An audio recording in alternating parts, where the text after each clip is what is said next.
OTB AM. With Gillette. Get into your flow with the new Gillette Labs Razor with exfoliating bar.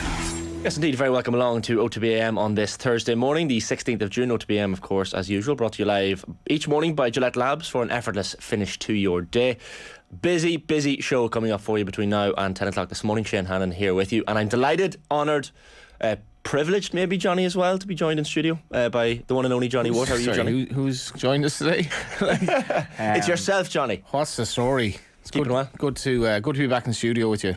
You've risked the first shorts of the calendar year. So you have this morning, Johnny, for all the viewers. You'll not be able to see underneath that table, but Johnny Ward has the pins out this morning, folks. Yeah, the Ross is going on in Ireland.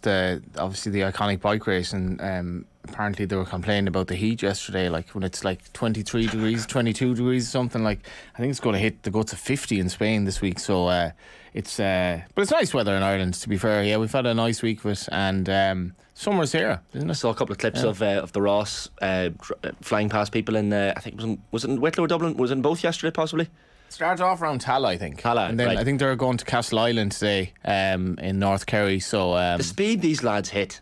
There's like literally a gust of wind hitting the audience or the viewers as soon as it goes past. Like, it's incredible speeds. I know you're a keen cyclist yourself, an avid man on the two wheels, Johnny. So you'll appreciate those speeds. Just looking at the speed that the average speed yesterday of Archie Ryan, who's a young cyclist, who I've actually seen him flying around the Wicklow Military Road, but his average speed is 45 kilometres an hour yesterday over 140k. His top speed was 75. 75 wouldn't be that high for cyclists on a given day, but it's mad. And when you get into, like, when you just get into a pack, you can kind of somewhat relax, whereas it's weird. Like, it's one thing about horse racing that I'm surprised that in horse racing, the horse who's out in front is actually kind of suited, whereas in cycling, if you're on the bike, like, you're completely disadvantaged being out in front. It's just all the air balance or whatever it is. Like, if you get into a train, as they call it, like, you can basically sit on someone's wheel. But Archie Ryan yesterday, I don't know what wheels he was sitting on. Taggart won the stage, but Archie Ryan, like, young lad, just looking at his stats, 45 kilometre average. But then the most impressive stat of the last few days was arguably Nathan Collins' stats, which the FAI put up. Total distance over 10k. I think that's fairly average. Yeah. High intensity 1.82. I don't know what that means. Max speed 32.8 kilometres an hour for a centre half. That's like on a bike stuff. Like that's pretty incredible. So I went to Untitled last night, and I've been away for like 2 weeks or so. I felt really groggy.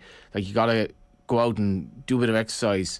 I was like, Nathan Collins is nearly running as fast as, like, he's running faster than my average on the bike here, comfortably. He's young though, Johnny. He's got no offence. He's got a few years on you, you know. Sorry to bring it up. He does, yeah, he does. How do you clock 33 kilometres an hour though as a centre back? You'd wonder. Do you know what I mean? Like, at what point in the game did he? He holds a high line, so unless he get caught in behind it the odd time, but he doesn't really get caught in behind Nathan Collins. No.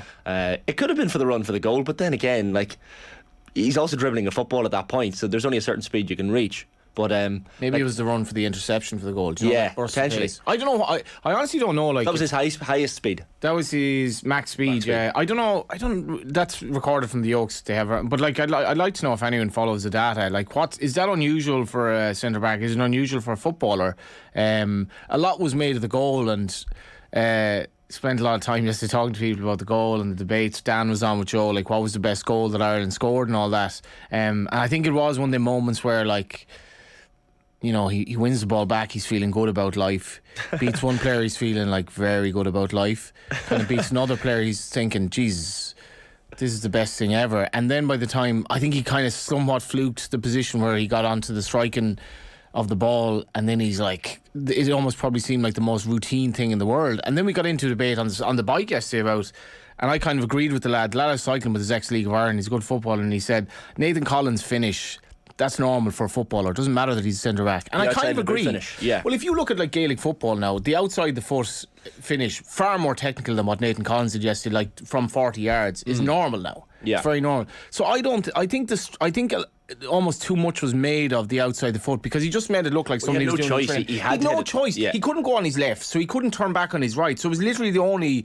And I guess I'm trying to play down like the hype now, because I think I got carried away like everyone yesterday. Well, he said he could be one of Ireland's greatest players, which is absolutely. Like, Damien Delaney backed up that hype. I was listening to himself with yourself and Owen on the show yesterday, and he's a massive fan. Look, that's a centre half. That's the centre half club. You know, Damien Delaney knows a good centre half when he sees one.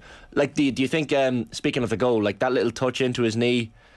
I mean, he can't have meant that, can he? No. Like, surely. I don't think he did, but he. If Troy Parrott does that, you're like, all day long, he meant that. Yeah. It was like, it was one of those moments where everything sort of clicked for him, but it doesn't click without having 33 kilometre an hour pace, I think. Like, he was so quick. It was really quick. Like, to see a centre half doing that, I think it's, if you think of like the Irish, where we're going, and like, 4 points from the 4 games, it's not a great return. Like, let's not get carried away. It's not a great return, but when you think of where the Ireland team are going, like, what does that say to you when your centre back is willing to do something like that? Do you know what I mean? I just think it's really uplifting. Yeah, like, and it's tough to know our best defence at the minute, especially given the gap now between these fixtures and the games in September. But like, Shane Duffy brings you a goal from a corner, goal from a set piece. He doesn't bring you what Nathan Collins brings you. Like, can you fit them both in like, is Collins on the right hand side of that back three? Is Duffy left in the middle for his experience and his leadership skills? Like, what's your and listening to you yesterday, and I think what you said was what a lot of people feel. It's tough to know anyone's favourite Irish 11 at the minute. It's impossible to pick it, which is a great problem to have, and that's a problem Stephen Kenny has for September. But can you fit Collins and Duffy into that team? You can, I guess. Like, I mean, I'm not going to lie. I mean, how much have I seen of Nathan Collins, even in terms of, like, he's played the last 4 games for Ireland, but like, this was a complete revelation playing in the centre. I get jittery when Duffy is on the ball very much. Like, and I think he hasn't. I don't think he's improved. I think his Scotland performance was probably up there with the worst in terms of his possession. Like, he's still brilliant from set pieces and should have scored, set up the goal against Scotland, should have scored against Ukraine. But I'd be sort of looking to youth now. I think Amoba Mandela is a superb footballer. I thought we forget about him just because he's injured, you know. Like, Lenihan did well as well, and like, I know they weren't great for the goal, but I kind of forgive them a bit there. It happened very fast, and there are players to back post, and McLean was probably more at fault. McLean's not a left back though. I'd be going with Darragh O'Shea, Omar Mabadele and Collins as the back three. That gives you a left-sided player that's right-footed. But there isn't an obvious kind of alternative there, really. Brings your average age down nicely. Yeah, the question marks then are sort of like probably more midfield than up front. Like, but I think Parrott and Obafemi have done enough now. I was very disappointed in Robinson. Maybe he's tired, but I don't know. Like, maybe he is tired. He definitely had a poor international break, and I thought Obafemi gives us a spark that makes us a different team and gives us an outball where he has electric pace, and he and Parrott did look like they kind of knew a bit about each other's game. Midfield is probably the most difficult one, I think, you know. Yeah, it's tough to pick. Like, just looking here at producer Colm sending me a Nathan's first 11 from yesterday's. He had Keller in goal. Fit. Well, he had Keller in goal, but the back three, that's the most. I mean, I can't see that at all. Like, I think Bazunu, like Keller just hasn't. So you're already disagreeing with it from the first player on. Okay, Keller. I don't. If I were Stephen Kenny, it's not a debate. Bazunu's my number one goalkeeper. Bazunu is. I still don't think Kelleher has actually done enough to say that. Like, Bazunu's had such a run of games for Ireland where he's been unbelievable. Like, yeah, he's been, and like that save against Luxembourg last week, he's probably not quite as good on the ball as Kelleher, but he is a goalkeeper, remember, and he would have saved the goal against Ukraine in my view. Like, Bazunu makes better saves than that, and Kelleher, like, Kelleher's been very good for Liverpool, but I don't see that he's done enough to warrant being ahead of Bazunu. And Bazunu would have. I think Bazunu will be starting again. Like, I don't think that's much of a debate for me. Is Kelleher vocal enough? I watched some of these games and I'm thinking, okay, I know he's youngish, but your goalkeeper is the player who sees the entire pitch before them. He needs to be probably the most vocal player in the pitch. You think of a Peter Schmeichel, a Van der Sar, a Jersey Dudek, someone who's very communicative. Like, Kelleher for me doesn't do enough talking on the pitch. Obviously the camera's not on him the entire time, so we can't see what's going on the whole time, but I get the vibe that Bazunu maybe is slightly Yeah. less afraid to kind of shout at the more senior players. I have to say I didn't take any notice of that, like, and I wasn't at any of the games either. I was working here, I was actually on holiday, so it's something maybe more noticed when you're there, but I don't think it's an issue with Bazunu, who seems to have matured. In Cork, you were busy sunning yourself. Yeah, watching like I watched the Scottish game like on a laptop in the Blasket Islands, which doesn't even have electricity, like, really. So Johnny Ward settings I've ever heard. yeah, it was weird. It was kind of like men huddled around, like we literally just come to the Blasket Islands, which is this remote island where you get away from everything, and the first thing we did was set up the laptop to watch the Ireland game, because the 4G is unbelievable despite the fact that it's a deserted island. So we watched the Ireland-Scotland game, and it was a great way of getting everyone in the mood, because we were sort of saying, like, I mean, where's Stephen Kenny's job here? And it just seems ridiculous that we're still having this debate. Like, we're on a path here. The manager is trying something, and we want to chop and change again, but thankfully he's a smile on his face now going into the next going into the international later on in the year. I don't want my Kelleher comment to come across as too harsh. Like, I was at the Ukraine game, the home fixture, and I just got that vibe that the communication wasn't really there. But then again, he had Shane Duffy in front of him, who's doing a lot of shouting anyway. So there's only so much you can do. Yeah. Rob Byrne on YouTube has a comment in: Bazunu better now. Kelleher has a higher ceiling long term, which is a fair point. If once Kelleher gets game time, I don't really see that though. Bazunu, like, is athletically, he's a monster, and he like, I've always thought Kelleher doesn't really look like a goalkeeper. Do you know what I mean? Whereas Bazunu does. Kelleher is like, I think he's in for you after the League Cup final as well. Like, he's just still has his Cork accent, just seems like a proper grounded lad who's been very good for Ireland. Like, I'm not saying he hasn't, but I don't know. I mean, it'd be an interesting poll. Like, who does he start in the next game? I think Bazunu starts. I think Bazunu got injured. It's not like he lost a form. So, and Bazunu's been incredibly good for Ireland. Like, incredibly good. He's been better than Kelleher for me. So he should be the starting goalkeeper. it's funny how spoiled for choice we We're get. only at the goalkeeper here, aren't we? We're only the goalkeeper, but like, in certain positions we get so spoiled for choice as a nation. I don't know why. Like, we had for a while there the whole Coleman Doherty thing at right back. You know, in the kind of 02 era, we were probably spoiled for choice in strikers, funnily enough, as well. Like, it's just one of those things. If we could just get, every position on the pitch, I'm not asking for much here, but every position on the pitch covered, like at centre half at the minute, we're just spoiled. We have, I mean, even our sort of 6-7 choice options there are not bad at all. Even like Seamus Coleman, I think he's done a wing back for Ireland. I mean, it doesn't make any sense if he plays wing back again, because his legs don't. Well, Nathan's there. three there is Coleman, Collins, Egan. That's his three, with Doherty and McLean as the wing backs. So Coleman, Collins, Egan. So there's no Duffy, no Omabamidele. So, is it harsh not to have Duffy in your starting team, given what he's he's rarely put a foot wrong at international level? I know he had that put 100 feet wrong passing the ball. Like. Well, yeah. Do you know what I mean? It's a big problem though. If we've a centre back who's he's basically a liability on the ball, and it's not criticising him. That's just he's a centre back. He wasn't born to pass the ball. Yeah. You can't have a team where, like, I do believe you're as strong as your weakest link when it comes to possession, because teams will set traps for you, and they'll know, like, basically, look at Duffy, and if Duffy's on the ball, we've a chance here. He's a big threat from set pieces. I mean, that is, like, you're trying to balance it out here. I don't know the answer to it, but I would start Collins centre back and let him grow into one of the greatest Irish players, which I think he shows that he will be. Omabamidele, for me, it's a question of him coming back from injury. I think he's a fantastic player, and he's so athletic as well. And if we could have, if you Darragh O'Shea, then we'll say, as the other, like, you have a young, pacey back three, all comfortable on the ball, who are actually kind of happy to be on the ball and play, and that sets a tone for, like, this is a young, total ball, like, game changer of an Irish team. When you've three centre backs who are all, like, basically footballers and are no fear, really, like, no fear. And the problem then is maybe, like, midfield. I don't know the answer to the midfield situation.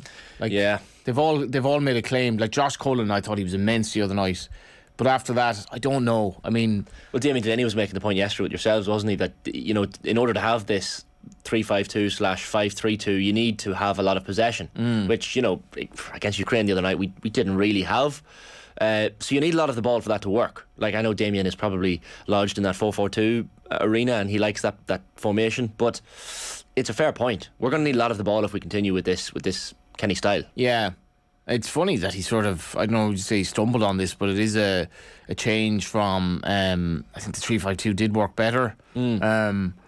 Well, when you have, as you said, Parrott and Obafemi up front, as opposed to someone like Scott Hogan, who didn't really look at it the other night, then you have more options, and then probably the 3-5-2 comes across a lot better when you have those two lads up front. I also think they're quite a dynamic forward line, so we can win games without having an awful lot of the ball. When you have two players like that, you can who have an out ball, like probably left wing back's position, because in fairness to McLean, who's, I think he goes down as something of an Irish legend at this stage, but he's not. He is a bit vulnerable defensively, and like closing in at 100 caps. Yeah, this man needs a bit of credit to his name. I know a lot of people are kind of either side of the.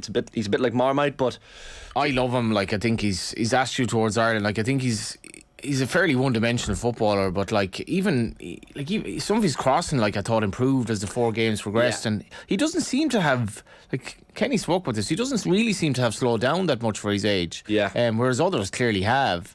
The left wing back position, though, I still think we could probably do better. Like, 'cause he's not great defensively. But Stephen, watching Stevens in the Scotland game, he just didn't bring much in an attacking sense. And as you said, those crosses McLean brings is an extra sphere. If you have strikers like Obafemi and Parrott in the box, you need the delivery to be right. With Stevens, I just felt like it wasn't there. Now Stevens is a great player as well, but yeah, McLean, he has that experience as well. He knows how to win games. I think was he pointing out himself that he's been picked for every single squad he's been made available for since he first came into the squad. So he's clearly someone every single Irish manager has admired and liked on the pitch. I think he's let himself down a bit at times with some of his social media stuff, which I think was a bit inflammatory and ill-advised, but I totally respect him for everything he's done more or less in his career, and the whole abuse that he's gotten in Britain for something that I think I totally defend him for, just makes him more of a man, really. Like, and the fact that some people aren't that bothered about international football, and I'm sure there are times where Ireland players called up were like, I could take or leave this, like, we're going into a camp where we're not playing nice football, we're not a particularly good team, and I may not get picked, I may get picked. McLean has just always been there, like, and he's an inspirational character. I want to give people a quick look at some of the back pages on this Thursday morning as well, because a lot of Nathan Collins and Gavin Bazunu love, it has to be said, on the back page of this morning. The Irish Daily Star goes with "Call on me." Prem big guns lining up for rising star Nathan. Nathan Collins admits he could have played his last game for Burnley as Premier League big guns step up their interest in the Ireland Star. Like they mention here, Newcastle, Manchester United, Liverpool and Spurs in the hunt for his signature. I mean, obviously this is very much at the news and brief rumours stage, but I mean, if a top 10 Premier League side could take him, that is huge. I don't know. I mean, I think there's going to be so much hype about the goal. Is just like it's an easy sort of. We love a bit of hype in this country, don't we? We do. We'll say that not everyone, like most people, did not watch. If you're not Irish, most people did not watch that game the other night. But like, I don't know how many hundreds of thousands will see the goal on Twitter and social media, and then it alerts them to Nathan Collins, and he becomes part of the discourse. And I'm sure he's been on, like. I saw a couple of games at the end of the season where he was brilliant for Burnley. Yeah. But I think you were watching that performance the other night, and like I think it'd be a step back for him to be playing the Championship. I really do. Yeah. Like, he needs to probably go on to that level now where he's a Premier League player. And you know, if he joined Man United tomorrow, like, would you say that was unwarranted? Not at all. He's been proven at Championship level even with Stoke, so we know that he's capable of that. A couple of the other headlines in the back pages: La Liga accused City of breach. La Liga have launched an attack on Manchester City, suggesting they broke financial rules to sign Erling Haaland. Hayes and Duggan given the all Clare. I see what they did there. Clare's All-Ireland hopes have received a massive boost after Rory Hayes and Peter Duggan were successful in their hearings against proposed one-match bans. This is the Times, the London Times, and Henry Winter at just the top there. Southgate must listen to the angry fans and raise his game. So I think that we've almost been we've had time to escape our kind of anti-English stuff in this country, or having a pop at the English team, because we're not doing too badly at the moment, and it's almost been lost in the narrative. And then Vaughan needs to be charged over racism, and that's the ex-England captain among 6-7 others facing a hearing, Michael Vaughan, and there's Stuart Broad celebrating a win. It's funny, I was in a pub at home in Monaghan last week and chatting to one of the barmen about this Irish team. This is just after the Ukraine defeat. They'd lost to Armenia, of course, a few days before, and it was all negativity. And I went back into the same pub yesterday evening for a bit of a feed, and it's great, isn't it? It's great. It's just football is so fickle and funny and fast moving. It's unbelievable. Like, I made the point, if Callum Robinson had gotten a penalty against Ukraine, I think that's a penalty. I think he's fouled. We're 1-0 up, and then the narrative changes. But anyway. It's funny. The back page of the Irish Daily Mail this morning, the chase is on. Top clubs hunt Collins after one of strikes with the same story there from Philip Quinn on where Nathan Collins might end up next season. No free pass for Rebels to future US Opens. US Golf Association Chief Mike Wan claims it will be harder for LIV Golf players to get entry to the US Open in future. The USGA last week cleared the way for LIV Golf players to compete in the major, which gets underway today, of course, in Brookline outside Boston, saying it will be unfair to change the criteria once established and deny entry to those who already earned a spot in the field. We'll talk to John Duggan for his virtual insanity picks ahead of that US Open, which of course, as we said, gets underway later today. Ascot glory is huge for O'Brien. Joseph O'Brien secured his first Royal Ascot winner as a trainer, as State of Rest led from pillar to post in the Prince of Wales Stakes yesterday. That's the back page of the Irish Daily Mail. This is a mere turf call to make, so that's a play on the Burnley situation for Collins and St. Baz in Switch. We haven't spoken too much about that yet, in the sense of the windfall Shamrock Rovers are getting. Like, my reading of this is that, presuming Bazuna does what I think he should do, I think he'll end up back at Man City. I think there's a good chance, and they have, like, do you know what I mean? So if that were to happen, if this were like a pseudo loan, Southampton, Shamrock Rovers, I mean, I don't know if they've had quite as many players maybe sold on for good money as they envisaged they might, because of the way that they've worked their underage system in Roadstone and Tala. But this certainly just justifies it. Like, I have made the point a few times. I think it's the best time there has ever been to be involved in a League of Ireland team in terms of ownership, because of things like the potential for a Bazuna sale, and this is quite striking. And the great thing about Bazuna is, like, he's, after the end of the season, he's just at every Shamrock Rovers game, and then he was at underage games. I wouldn't be surprised if he turned up a train. I don't think he did, but he's been at like all the games, and he's so true to. I'm sure he's delighted Shamrock Rovers are doing well out of the transfer. Yeah. Because Man City don't need the money. He's had to grow up fast, has Gavin Bazunu. Loads still to come between myself and Johnny. Papers here, actually. We'll get through some of the papers. We have Vikki Wall standing by, so it's actually a busy enough back page this morning, so we'll come back to some of those later on. But as you'll see on your screen, 7:50, just a moment, we'll be talking to Vikki Wall, the Meath player who's secured a move down under. David Connolly then at 8:10 to touch on more of Nathan Collins, Gavin Bazunu, and some Irish wrap after that international window. The sports news at 8:30. You'll have virtual insanity, as I mentioned, at 8:40 with John Duggan previewing the US Open and giving his tips for the tournament, which gets underway in Brookline today. 8:50 we'll be joined by Keith Wood, the former Munster and Ireland star. We'll talk this upcoming tour to New Zealand, the squad, the 40-man squad that was named by Andy Farrell, and any surprise omissions or inclusions for Keith in that team. And 9:10 Martin Lipton of the Sun will join us. We'll dive further, as Johnny mentioned, Gareth Southgate there, and the vitriol that's kind of surrounding him in England at the minute. And at 9:30 we'll hear the best bits from Brian O'Driscoll, who joined Joe on the show last night. But it's 7:53 on this Thursday morning. I'm nearly forgetting the days already, Johnny, sorry about that.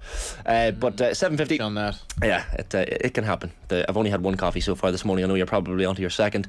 But is 7:53. AIG Ireland, that is AIG Ireland, announced its 5 new ambassadors for their summer sponsorship campaign yesterday, calling for times like these, which focuses on the times, lives and sporting experiences of our star LGFA players.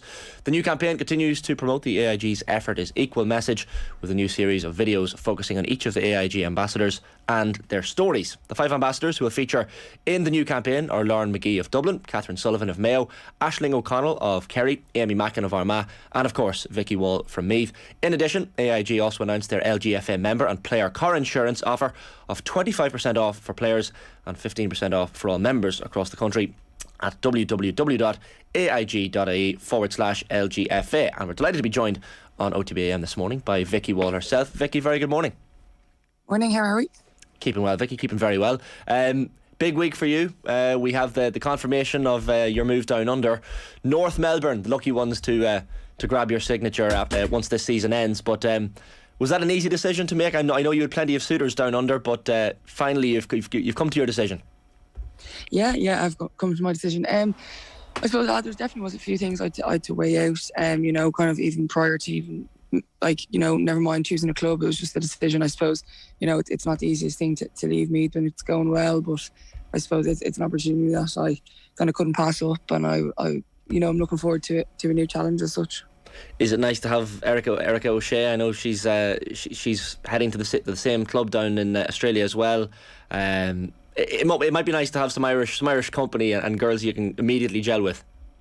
Yeah, absolutely. It's always nice to have someone kind of in a similar scenario to you. And I suppose there's a lot of Irish over there now at the moment, and a few I kind of would have been in college with and stuff like that as well. So I suppose I think everyone's been great so far, and being there if you have any questions and stuff like that. So I've no doubt that will kind of continue over there, regardless if they're playing for different clubs and stuff like that.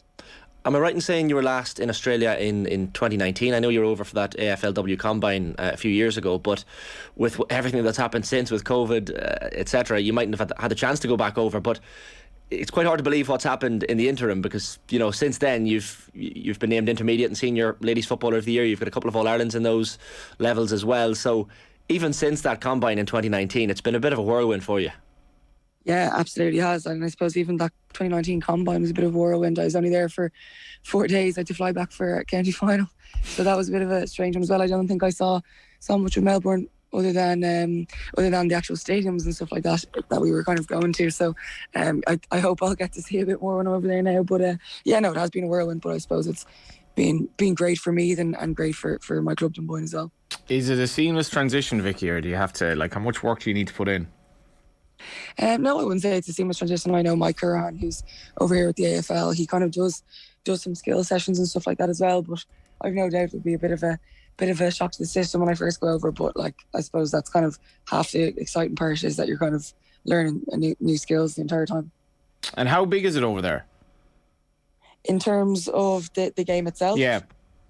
Yeah, I think it's growing. I think it's similar to ladies football over here. I think, there's more traction, there's more visibility of it, there's more people playing it. I know initially when I went over in 2019, I think they're kind of highlighting the fact that they mightn't have had a huge amount of football structures for girls past the age of kind of 14, 15, whereas that's not the case now. So they kind of have an influx of people coming in, of younger girls coming up now that have actually got to play it from a young age and have been supported the whole way up. So I suppose it's interesting in that sense of, it's definitely getting bigger over there as well.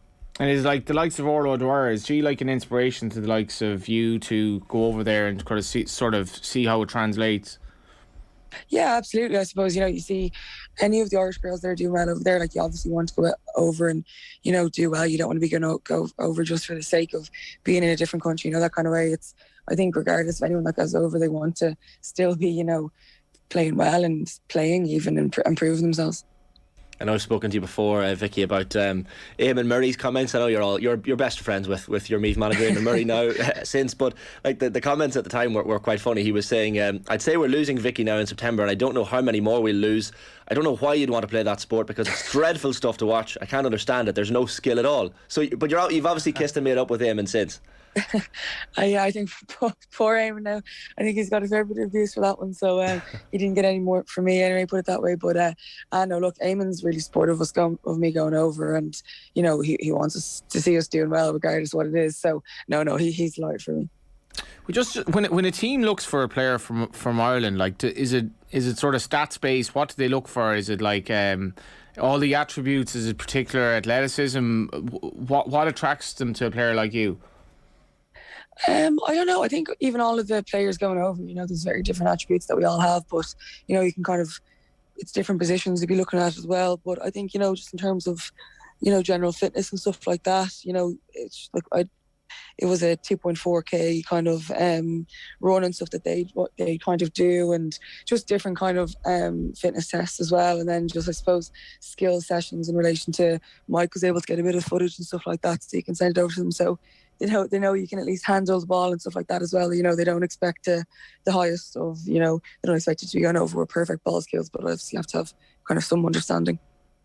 Do you take almost motivation sometimes, Vikki, from, a lot of people when the Irish players started going over to Australia to play in the AFLW, people were saying, it's going to be tough to kind of gel into this sport. There's a lot of new skills to learn. But I remember reading quotes from you even before the All-Ireland final win for me last year, talking about you taking motivation from people doubting you and doubting the team. Will it be kind of similar for you and Oz? It's almost like a new challenge for you to kind of rise up and exceed expectations almost? Yeah, absolutely. I suppose I don't know if it's kind of an external thing of, to the same extent, of proving to doubters, that kind of way, but as in definitely to myself anyway, of being able to be adaptable and stuff like that as a sports person is something that I think is a term that's thrown around quite a lot. So I suppose I'll definitely be testing that of myself, and I suppose it's kind of, for me anyway, interesting to see how I'm going to get on. I know you've been doing, I think it was the digital marketing masters in DCU. Is that on the back burner now? Or obviously, when you're heading to Oz, it has to go on the back burner. But is that something you'll consider coming back to in a number of years? I guess it's take it as it goes in Australia. Yeah, I suppose it is. Take it as it goes. I suppose I'll be doing a bit of work with the club themselves, actually in the digital marketing kind of department and stuff. So I suppose it's not like putting everything else on hold just to kind of pursue sport. So that's kind of a nice balance as well. Like, I remember reading different times, Vikki, and I remember speaking to you before about celebrating the big moments, and that win for me in the All-Ireland last year, of which you were a major part, was huge. And I remember you talking about KPAC, the Meath sponsors organising a celebratory night, and I remember you speaking to people like Trevor Giles, who told you to enjoy it as long as you can, because you never know when you'll win another. Are you glad now, looking back, especially with Australia on the horizon, that at the time yourself and your Meath teammates really enjoyed that win and kind of took it all in? Because sometimes, these wins can bypass players. They wait all their lives for an All-Ireland, and then when it happens, it almost feels anticlimactic. But I feel like that wasn't the case for yourself. Definitely wasn't anticlimactic at all, and we definitely did enjoy the celebrations and everything that came with it. But I think it's definitely just even, after last year, I definitely think I'm just appreciating Meath football more, and I suppose the position we're in, how privileged we are. I think, you can see in ladies football how quickly things can change, and we've been in that position as well. So I think we're kind of conscious of that and enjoying how we're going at the moment. I know you're a St Peter's Dunboyne woman as well, and like, speaking to Sean Boylan, a fellow Dunboyne man, recently, and like, the aura Sean has, everyone knows is quite incredible, and he's an esteemed figure in this country for a number of reasons. But for yourself, as someone from the same club as Sean, I'm sure he was someone you held in great esteem growing up as a kid, and he was probably almost this mythical figure of sorts in the town.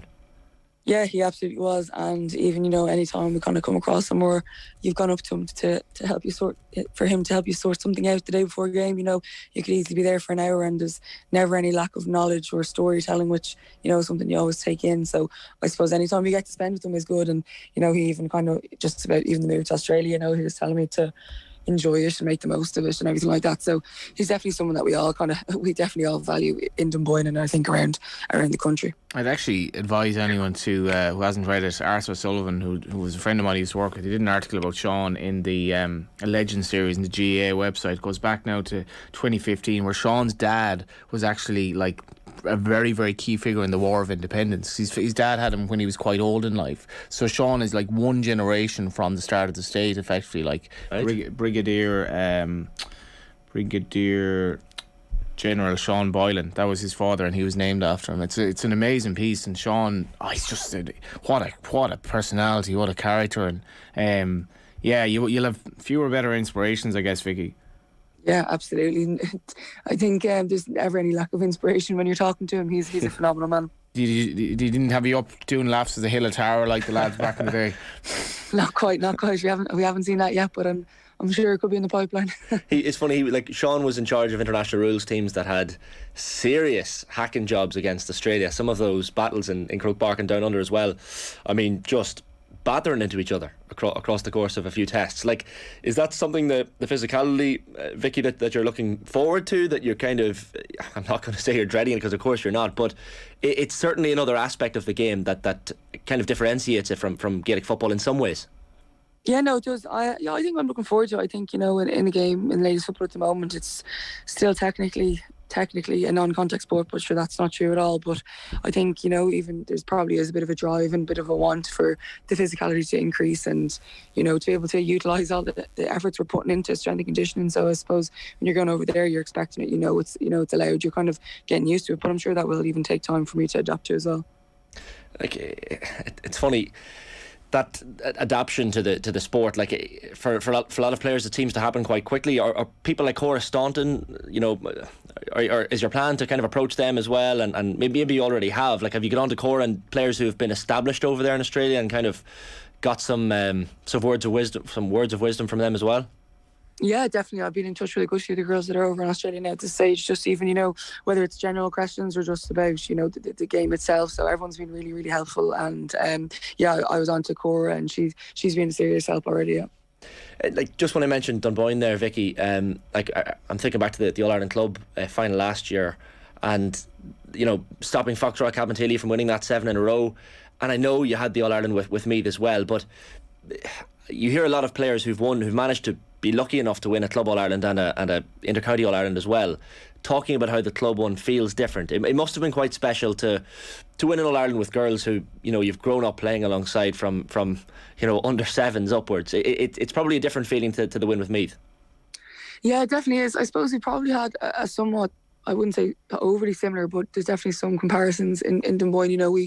Our team disbanded in 2014, or we came back together, in 2014 after a lot of people were kind of travelling and studying abroad and everything like that, and people would have had to transfer to local different clubs. And then we started in junior in 2014, and we ended up winning a junior All Ireland in 2015 and intermediate in 2017. So it kind of was that rise as well, and that kind of journey and such like that. So from 2015, 2017, all of our All Ireland games were away, so we would have spent a significant amount of time with each other on buses every single weekend. So like it or not, we were forced to get to know each other extremely well, and I think that kind of stood to us. And just even our first All Ireland in 2015 was in Limerick, and I remember it was the worst day ever. Our supporters bus was about 10 or 15 minutes late, so we do have all those memories together. So like you said, it was just winning with people you've been playing with since under 12 and everything like that. It's kind of something you can't really describe, and when it kind of works out, it's an unbelievable feeling. What can other counties and even clubs, I guess, learn from the Meath story, like clubs and counties that have just been sort of maybe in the doldrums and are finding it hard? It's got to be some sort of an inspiration. What did you guys do to turn it into this almost overnight success? I know it wasn't an overnight success, but it's and the lift it gave the county as well when you won the All Ireland. I think it's definitely been a mixture of things. I think we are lucky that regardless of, we did have a lot of chopping and changing of a panel, but we kind of kept a core group of enough people there, I think, to kind of continually drive things in Meath. And then I think once we had that foundation of a group still there and got management involved that both had the same kind of want and desire. And I think Paul is originally, our coach is originally from Oldcastle and Meath. Now he's a Baltinglass man in Wicklow now, but I think maybe his even understanding of the potential that was in the group, and I suppose our own understanding, was something that we were able to draw on and kind of motivate each other in different ways. So I don't know is the perfect answer or honest answer, but I think it was a mix of a lot of things and maybe not just one big thing. You need somebody to say to you, essentially, I believe in you, and once you start seeing that, well, if he believes in us and, you can see the progress there in front of you, I guess you start thinking that you're on a journey here. Yeah, I think even learning to win. I think we knew how to lose. We knew how to, in tight games, there would be 10 minutes to go and we could be a few points up, and we knew exactly what to do to lose because we kept doing it. We'd give away a few kickouts and we'd do things that were just out of the ordinary. So then kind of once or twice when you're in those scenarios and you kind of learn how to get a match across the line, and just small little learnings, and then as a group collectively, as everyone else kind of as the entire panel starts to learn those scenarios, I think it kind of weighs out, and then it kind of, it definitely doesn't become second nature, but as in you just have an awareness of it, and that kind of, you can feel momentum shifts a bit more, I think, and kind of game management, I think, as well. Can I just ask you a final one, Vikki? Something that cropped up last week, and we had Andy McEntee in studio on the show last week, the now former Meath manager, and he was talking about the levels of abuse on social media, letters to the house he was getting as well from people, I guess, in Meath and maybe outside as well, who knows. And I saw the tweet, and I saw you retweeted it yourself. And Shane McEntee, Andy's son, is someone, I actually went to college with Shane, and you can kind of empathise with this sort of thing. He was talking about the letters to the house and the abuse, Andy might have been getting for picking Shane on the panel, his own son, even though Shane was clearly there on merit. And even last Saturday we had a panel on Off the Ball. John Duggan presented on this culture of social media abuse of sports people, and the issue of being on a platform where you have to nearly take this abuse, and even from the stands taking abuse during games as well. I just want to gather your thoughts on that, and maybe have you had any experiences of that sort of thing yourself, whether it be online, in person? I'm sure it's not easy, and you probably see it happening to teammates as well. It seems to be fairly rife at the minute, unfortunately. Yeah, I think it is, and I think maybe social media maybe is more right for the men's side of things in terms of the abuse. And I think, you know, like you said, like I think anybody that knows football and Meath can 100% say the change there in merit. So I think, you know, like it's something that maybe like as in I don't know how to stop it, but I think, you know, the level of abuse that they were getting was just like, it's just disgraceful, to be honest. But in terms of ladies football, I suppose we do see a bit of it online. I suppose just even, you know, Instagram and stuff like that. I think everyone's very accessible, so it's easy to send a message after a game, after a win or a loss. And I suppose part of sport, you know, you always hear things from the sideline as well.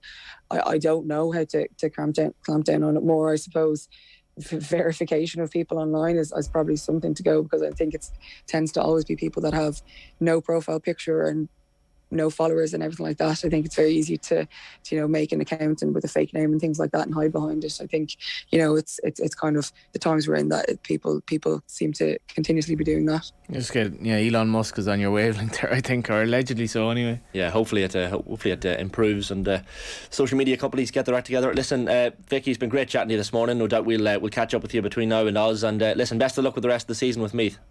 Thanks so much. Thanks, William. Great stuff. Vikki Wall there, of course, the former senior ladies player of the year, All-Ireland winner, of course, with Meath as well. OTB AM brought to you live each morning by Gillette Labs for an effortless finish to your day. Now, thanks to our OTB AM partners Gillette, we have a Gillette Labs heated razor to give away for Father's Day. Just like and share the post on our social channels to be in with a chance to win the perfect Father's Day prize. That has got me nervous because I forgot that Father's Day was coming up, Johnny. So Sunday. This Sunday? Isn't it? Here. So. Okay, right. I better check that actually. Need to get my act together. Yeah, it's great. Like, you get companies emailing you about it, so they know you'll forget. Like, Father's Day Ireland is on the 19th. Excellent. So 3 days. 3 days. Yeah. Brilliant. Right. All man, your dad, isn't he? He's done more, man. So yeah, perfect. Right after this short break, we're live with the former Republic of Ireland striker David Connolly talking Ireland. See you then. OTB AM. This is OTB Sports Radio. The Hurling Pod on OTB Sports. Do they actually want to win the Leinster? I look at the way Kilkenny celebrate. I look at the way Limerick celebrates their Munster, right? To Galway actually want to win the Leinster, you know, or are they treating it as just another game, another stepping stone? That's a question I have. Join myself, Will O'Callaghan, along with James Skehill and Paul Murphy for the best insight this hurling season. Subscribe to the GA podcast feed on the OTB Sports app now. Things that put people off on a first date. Showing up late and getting your name wrong. Always a great start. Looking at their phone more than you? Hello? Someone who only talks about themselves. Oh, really? God, aren't you great? Look, no one said dating is perfect, but at GoDating.ie, we promise we'll always try and find your perfect match. Because somewhere out there, there's someone for you. And GoDating.ie will help you find them. Yes, even you, socks and sandals guy. Go on, go for it with GoDating.ie. OTB AM. With Gillette. Get into your flow with the new Gillette Labs Razor with exfoliating bar. Very welcome back to OTB AM on this Thursday morning, 8:13 AM. Myself, Shane Hannon and Johnny Ward with you until 10 AM this morning. It is time to turn our attention back to Matters Republic of Ireland, and we're all feeling a little bit better than we were probably this time 10 days ago after the Armenia and Scotland games. But delighted to be joined on the line now by David Connolly, former Republic of Ireland international striker. Very good morning, David. Morning, Shane, Johnny, morning. You're feeling fresh and enjoying this renewed vigour and positivity around Stephen Kenny and the Irish setup now? Yeah, I think so. And, I guess there's a little bit of balance to be had, right, in terms of... no, there isn't. Everything is great. Well, yeah. I mean, the positives, obviously, I think... It's always good to end on a good note, right, with these games. We knew there were going to be, a lot of games in the short period of time. And I think, there's certainly the last two. I think he got his team selection right. And we've poured over this, but... I certainly think he got his team selection wrong for the first two, but he certainly got it right in the last two. And probably not by design, but more by his having his hand forced with Egan and Duffy being out, with Obafemi being out as well. But that formation, like we've been spending a lot of time talking about Kenny's style and this 3-5-2. Damien Delaney was on with the lads yesterday morning, David, and he was talking about his preference probably for a 4-4-2 and talking about in this 3-5-2 formation you need a lot of possession on the ball. What's your take on this Kenny style? Yeah, I mean, I've had this last time I was talking to you, because I don't think that this is the to be honest, I wouldn't play this formation. But obviously, I'm not the Ireland manager, right? I mean, do we need 3 at the back? Nathan did really well for his goal, but if you look at the goal we conceded, the whole point of having 3 at the back is you can go and afford to be aggressive on the first ball up. He got beaten with the header. He then made a fatal error to come across and help out James McLean, who didn't need help. And that meant Darrell Lennon had to come over. And so Ukraine had a man over at the back post. Now, if you've got 3 at the back, you've got to go and be aggressive and win that ball up. And, you know, there's a few things to improve upon. So, you know, that was one defensive mistake from Nathan. Everyone will talk about the goal, and don't get me wrong, he did brilliantly. But he didn't win the first ball up.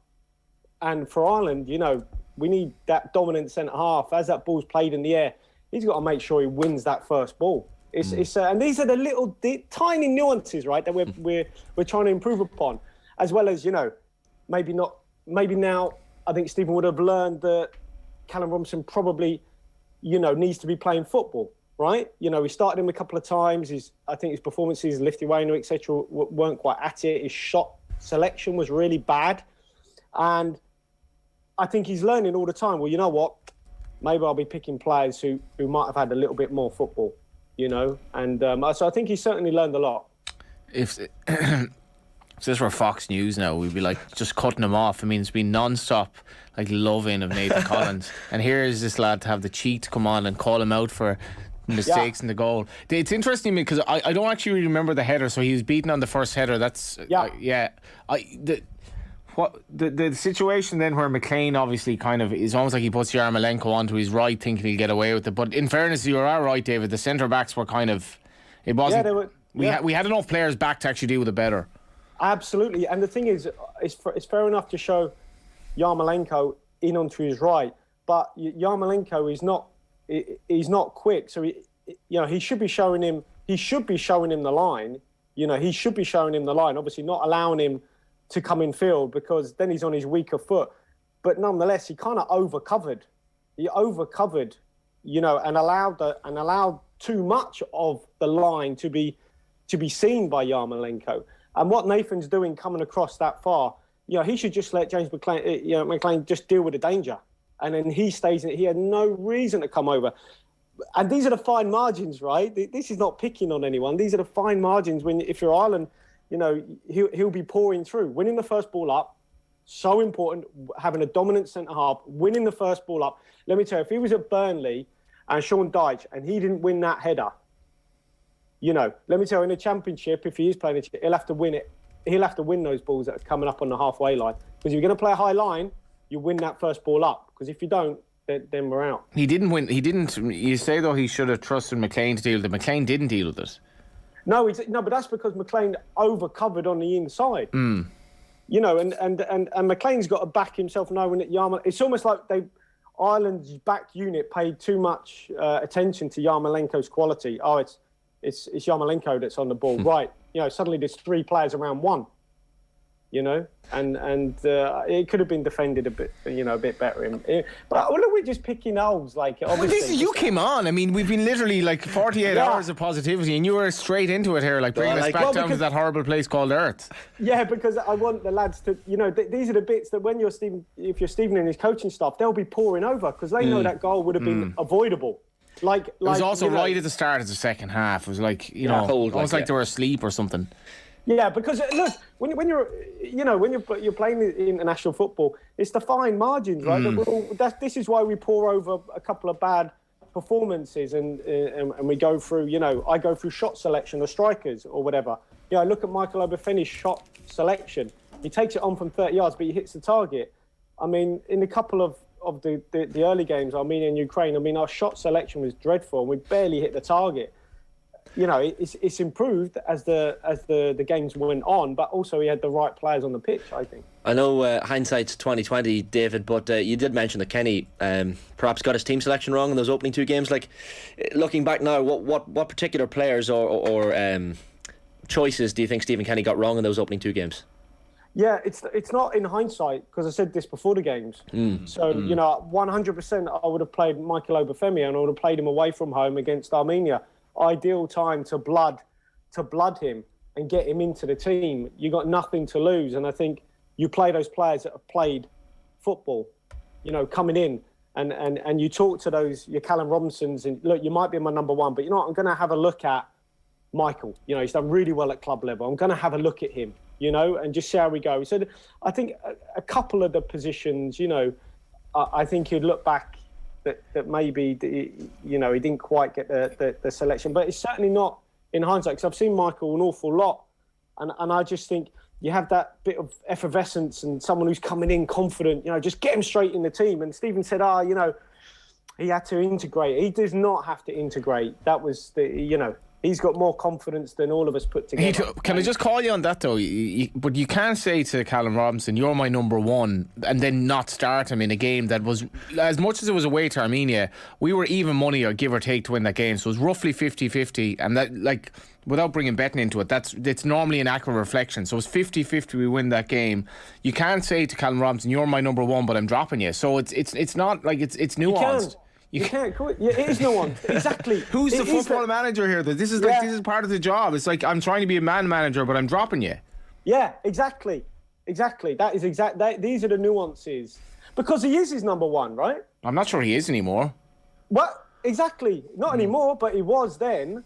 And I think how you couch it, how you give it to him, if you had to, is that, okay, you've been brilliant for me. You are my number, but I'm going to give Michael a chance, against Armenia. And, you come off the bench, you haven't played enough football. And that's how you keep, I think that's how you keep your squad kind of, not saying you have to keep them happy, but, when you're Ireland manager, I think you kind of do. Talk to me. So, I think Obafemi is having a debate with actually an ex-Ireland international like yourself yesterday, was having a debate about Obafemi's qualities versus Robinson. Where are you on this debate? I don't think Robinson is good enough personally at the level that Ireland need to go to, whereas I think Obafemi might have a chance. Where are you on it? I think Michael has got a little bit of the X factor about him. What will be interesting though is how reliable he is in terms of his fitness, and doing all he can to be fit. Is he doing everything he can to be injury free? Is he working really hard on the training ground? Is he getting enough? Look, he's formed a fabulous pairing at Swansea. Him and Joel Pirro. I mean, his strike partner. Very different player as well. Yeah, exactly. And they complement each other. So look, he can play in a 2, I think, and he could also play as a 1. And he's got a little bit of everything. The only thing is, obviously, when he did come on, he came short. We lost possession. We gave the goal away. And I think when he comes on, play to his strengths initially, relieve the pressure, get you running in behind, stretch the pitch, and then we open up. But he's shown an awful lot to his game. But look, I go to championship matches in England like every week, and I'm not seeing him every week, but I'm seeing him really regularly. And he could have got in against Armenia. The good thing is he got his goal.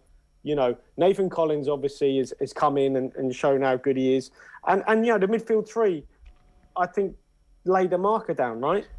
They laid a marker down. I think Alan Brown though will have something to say in terms of playing in that midfield. But, can I just come back to you on that though, very brief? Sorry, Shane. The Obafemi pass for Parrott's goal for me was the highlight of the 4 games.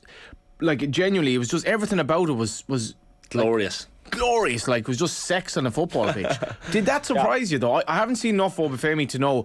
he was this fox around the box, very quick, gotten a lot of goals, debates on social media as to whether he meant an unbelievable assist, and I'm like, what is this lad that, so he obviously is capable of that. Yeah, exactly. And you don't want to stereotype in terms of he can just run in behind or he's just a goal scorer. Because he plays under Russell Martin. I mean, Russell has got a fabulous reputation now. His results haven't quite been a reflection of lovely their dominance. Style of football. Yeah, their dominance in games. You would say it's akin to how Stephen wants to play, but it does mean that your front 2, as it is for them, and Michael, he's involved in all facets of that, not just someone to knock the ball over the top or, and he'll be getting really, really well coached as well. So I think Southampton should have retained him rather than selling him, personally, because I think he would be making an impact in the Premier League. Maybe not week in, week out, but as we've seen with Gavin Bazunu, I think, maybe he might go again, Michael. He might get that chance again. As long as he keeps working hard, because I think he picked up a few injuries. And, you know, I used to play for Southampton and I heard a few things. You know, I don't know if he's, you know, was he doing as much as he could to make sure he was fit? And he's got to keep on top of that. Just to pick up on a phrase you mentioned there, David, the X factor, this thing that Michael Obafemi clearly possesses. I was fascinated to listen to James McLean in the pre-match press conferences last week. He was talking about the young players, the Obafemis, the Cullens, the Malumbis, the Knights, and he referenced their resilience, and he talked about their ability to somehow drown out this outside noise that seems to often hold this Irish team back, all the negativity outside the camp. It seems quite impressive that these young players in particular don't seem to care about that. They don't pay any heed to it. Even when you look at Nathan Collins' post-match interview the other night, he's just talking about loving football and wanting to play football. They clearly have the right attitude, these young players. Yeah, and obviously, look, that comes back to McLean, you know, 100 and whatever caps he's got.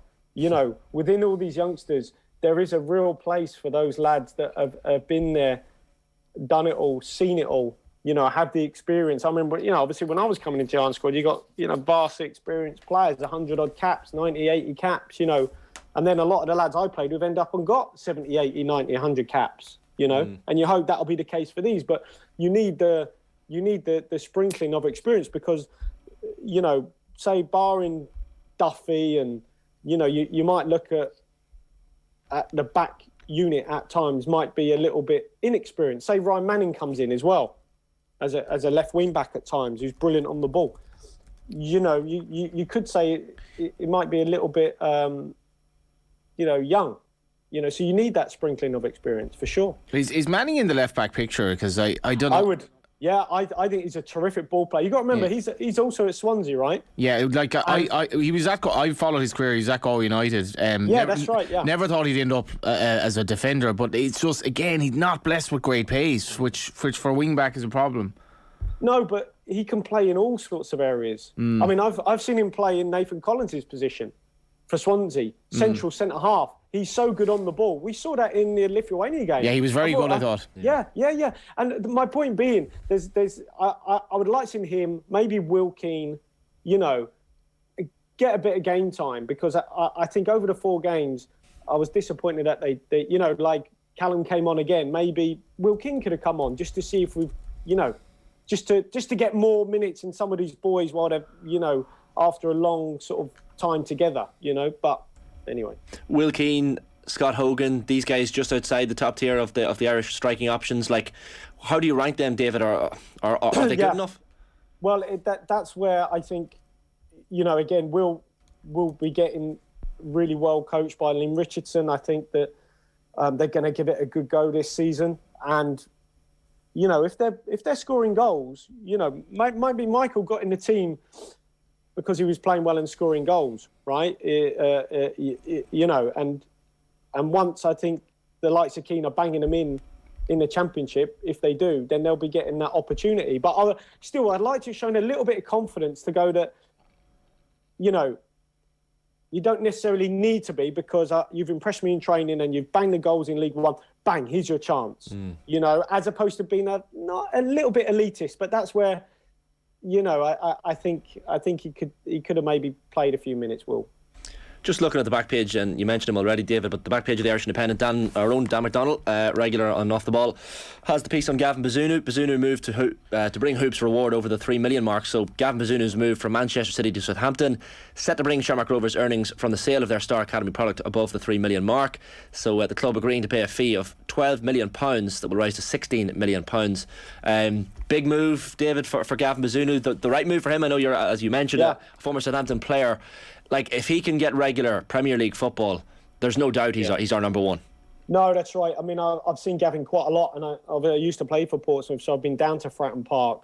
And I think in April, would you by chance, I did a little article about him, and I said, you know, Southampton down the road, that wouldn't be a bad club for him. And lo and behold, he's gone there. Now, those two clubs, you know, you do have scouts from both keeping an eye on everything. So, but Gavin is got all the traits to be, you know, a Premier League goalkeeper. I had this with David Snade yesterday. The only slight little issue is he's going into Southampton at, I think, a pivotal time. There's been a lot of changes at Southampton. You know, 3 of the backroom staff have basically been sacked. Rasmus Ankerson, who was heavily involved at Brentford with their model, has come into Southampton. He's making his mark, hence the staff changes, because it was either the staff go or the manager goes. And I think Ralph Hasenhüttl, for all his reputation, is under a lot of pressure because the fans are really not happy with how their results at times have been dreadful. They really have. So he's coming into a club that, it wouldn't surprise me if there was a managerial change there in the future. Normally when half your staff go, the manager's on thin ice. It was like staff or the manager goes. And I think it'll be interesting how it goes. So it's a great club. I think he'll do really, really well. He's plenty of experience as well, in fairness, of playing for teams that are under the cosh, he's been very, very busy in his career so far, put it that way. Exactly, yeah. The only thing I thought I'd pick out from him was that he obviously plays quite, as he coached at Man City, high line, comes out of his box an awful lot. And I saw him once for Portsmouth. He completely got it wrong. He cleaned out an opponent. If that was a Premier League game, he would have been sent off. And he just has to, which will come with experience in games, he just has to get that right. Now, in the Premier League, that'll be highlighted and he'll be picked apart, There was one moment in the game against Serbia where, he was unbelievable that night. There was one moment where he came for the ball and missed it. Is there any way... I have him ahead of Kelleher, no questions asked, but, who starts our next game, do you think? Well, I don't know, because I think Grieven's done very, very well. It'll just be, again, it'll be a case, I think, you come back to who, does it matter who's playing or who's not playing in terms of Stephen's eyes? I'd be inclined if Gavin is playing, then it would be Gavin that I would be selecting. I think the YouTube commenters very much...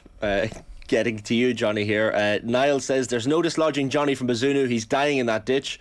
David Salter says in a few months after Bazunu is a Premier League starter, it won't be much of a debate, in my opinion. And Larry Gorman says Johnny is definitely Bazunu's agent. That's Larry. I bloody well wish I was. I wouldn't be here. Do you know what's interesting as well, lads, is as I said, there's a lot going on. You can't just look at, it's a Premier League club. There's a lot going on at Southampton.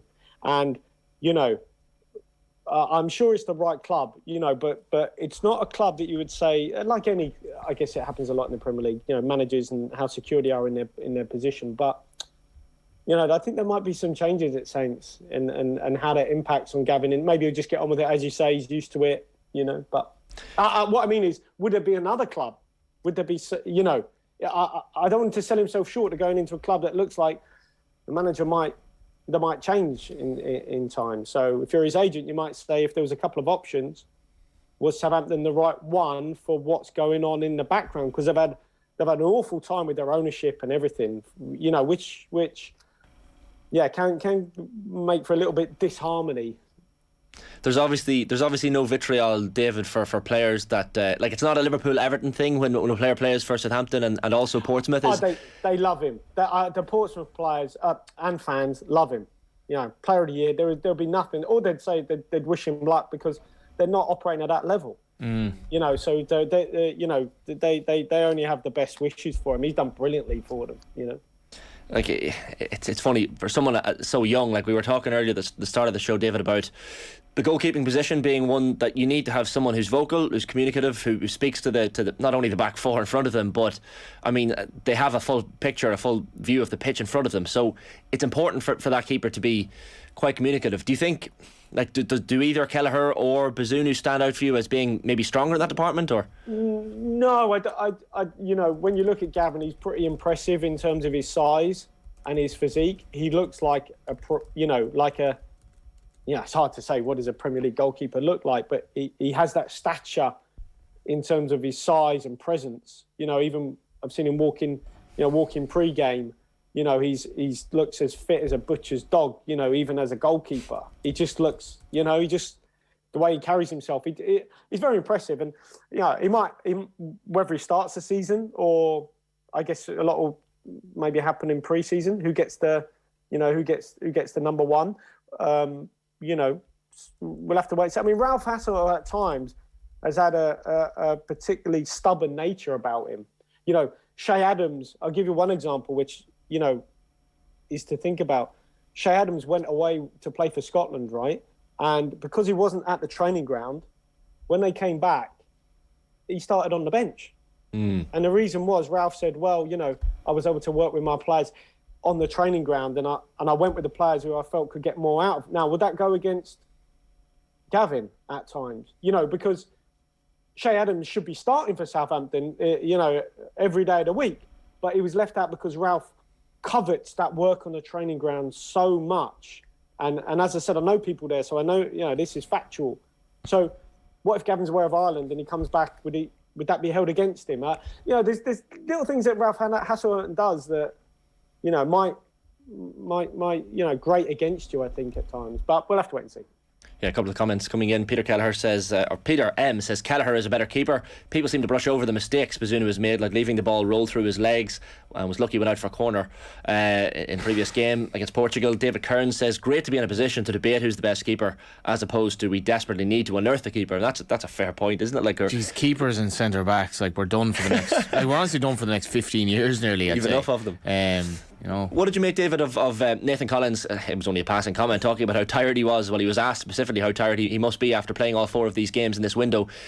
A lot of football being played by players. You know, they said the national window was dragged on, especially with the World Cup for some countries being in December. Do you have sympathy for some of these players who are clearly out on their feet at the minute, and probably the end of those 4 games came at a good time?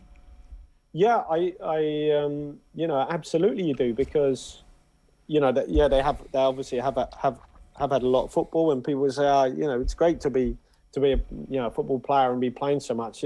Don't get me wrong, it is, but it's almost like an 11-month season. I don't know how many weeks break they'll have, but I remember a few times if I was away with Ireland, I'd come back, and once I had, I don't know, I think I had just over 2 weeks, which is, you know, don't get me wrong, you know, I couldn't wait to go back training, but it was the wrong call. It was the wrong thing to do. And I think, you know, mentally as well as physically, you just need a little break from.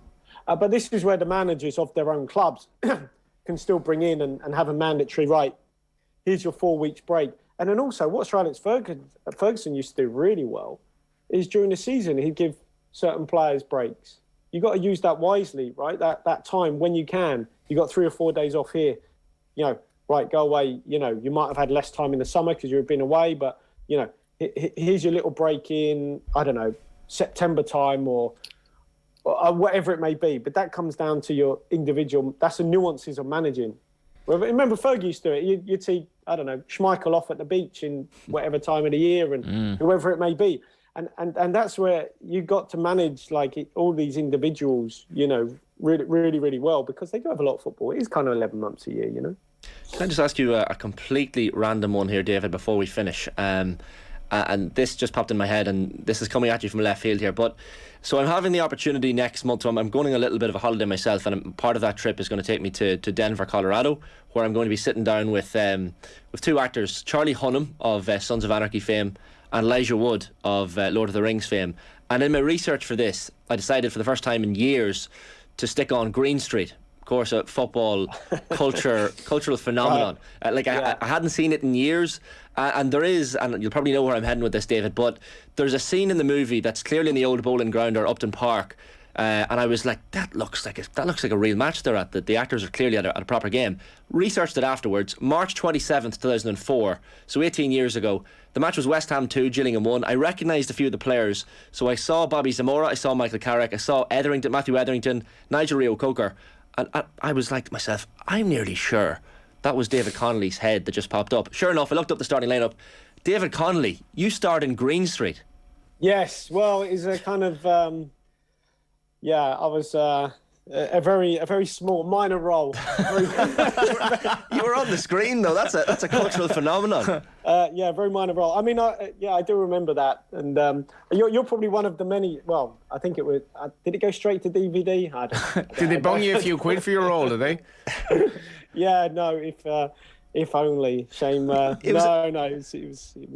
It's a solid 7.2 out of 10 on IMDb. Like, it's not it probably ages better. It's more of I mean, Charlie Hunnam's London accent, Cockney accent was absolutely horrific in it. But will you be telling him that? I won't be telling him that. Hopefully he doesn't see this clip in advance. But is that something were the players talking about it at the time? Were you aware that there was a film being made about the hooliganism and the firm, obviously a fictionalised version, but it was clearly a big deal at the time. Yeah, it was. I mean, look, it's good they used the real, the real footage of the game, obviously, and but you knew they were there in the stand. We were just kind of like the extras, but but without the perks of all the other bits that go with it. But no, so it was. I think I watched it once or twice, but that's kind of. You kept rewinding your little moments where you're on the screen for a couple of seconds. For a couple of seconds, on DVD. Yeah, straight to DVD. That one. I think. No, I don't know. I think it did. I probably did all right in the.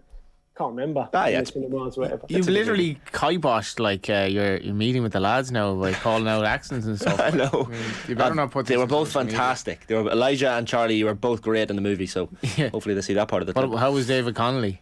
Connolly was brilliant. Yeah. The movement up front was excellent. It was actually, I think it was Bobby Zamora scored after 3 minutes, and Matthew Etherington scored the winner on 76. I've done the research. I'm ready to go here.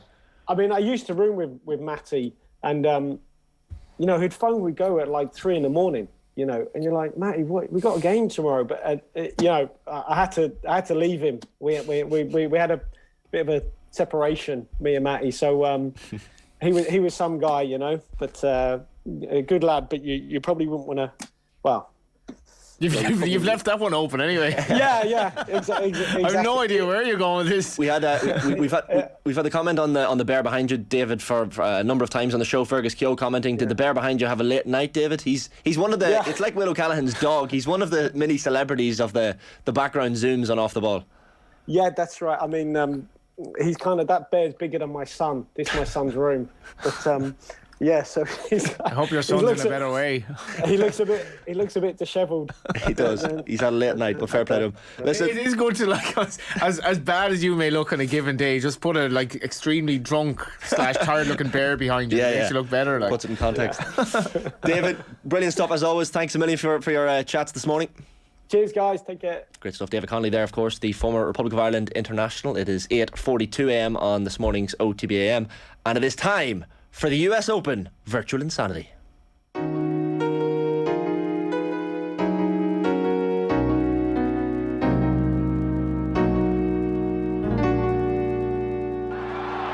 You have entered Power Drive. Oh, wow! Yes, indeed. I love that sting. It's one of the great moments. Brings me back. Yeah. John Duggan, come in. Good morning. Shane and Johnny, how are we doing? Keeping well. John, there was a sports or a golf writer called John Duggan on the show last night, and I was thinking, they've got John Duggan's name wrong on this. But apparently there's a John Duggan as well. Well, all my exes say that I'm a good hugging.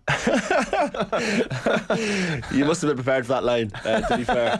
But no, John Duggan, we prefer John Duggan to John Duggan. John Duggan was great as well. He's a golf writer as well, and he was a great journalist. He was on with Joe last night previewing the US Open. But we wanted a John Duggan US Open preview for Brookline on this morning show. John, you must be excited. It's a fairly open field, it has to be said. 156 players, guys. 3 Irish lads in it. Rory, I wouldn't want anybody to win but Rory this week after the way he beat the SH1T out of the Live Golf Tour in his Canadian Open win and his utterances about the Live Tour. So Rory's been fantastic this week. Whether it's taken some energy out of him, I don't know. He's 11-1 favourite to win the US Open. I really hope he wins it, first major in 8 years, but he's not a betting proposition if you're going to have a euro each way. Like, he's played, I estimated 28 majors since his last victory at Valhalla in 2014. So it's just a case of watching Rory this week with Shane. Like, he's 24th in the world now, but he's only won 5 times around the world in his career. And at the Masters, I'd be just a little bit worried by the way his temperament got the better of him at the Masters. So, like, at the moment, he's playing probably the best golf of his life. I'd love to see him win. We know he played well at the US Open before at Oakmont in 2016, Shane Lowry. I think the course at Brookline with the country club will suit him. But once again, I'm just going to leave him alone at 25-1. Once again, Seamus Parr can give you a run for your money at 90-1. Played very well at small greens at Pebble Beach earlier this year, but once again, when the pressure came on, kind of faltered a bit. He's only won once. I think he's getting to learn major championships once again. He could give you a run for your money as he did at the PGA when he was in the top 10 at 90-1. But can I see an Irish winner this week? I hope so much that it will happen, but I'm not so sure. It must be for golf punters. Rory McIlroy must, represent a real dilemma, JD. Because what is it? 8 years since he's won a major, yet he's favoured for this, and it must be that feeling like on a Sunday morning where you're like, maybe I've gotten this right, and then Monday morning you wake up, why did I get sucked in again? Yeah, well, that's why I'm not going to do it this week. He's a really good each way bet in majors because he got so many top 10s in majors. So even at the Masters, you would have made a profit. I think he was 18-1 for the Masters. You would have made a profit at the Masters for him finishing second. So if you're considering that this game that we do sometimes in pursuit of winners, all that, it's not about winners, it's about profit.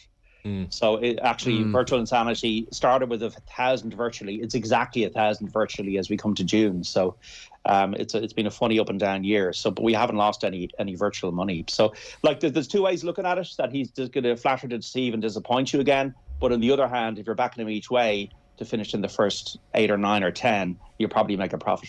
Like, I don't know what the stats are, John, behind. Like, I was trying to work it out the other day. Does winning the Canadian Open put Rory in better stead to win the US Open this weekend, or does it add to the pressure? I guess it depends maybe how the today goes, his first round, but it probably is quite difficult looking back to have won the tournament on the PGA Tour the previous week and then go straight into winning the major the following week.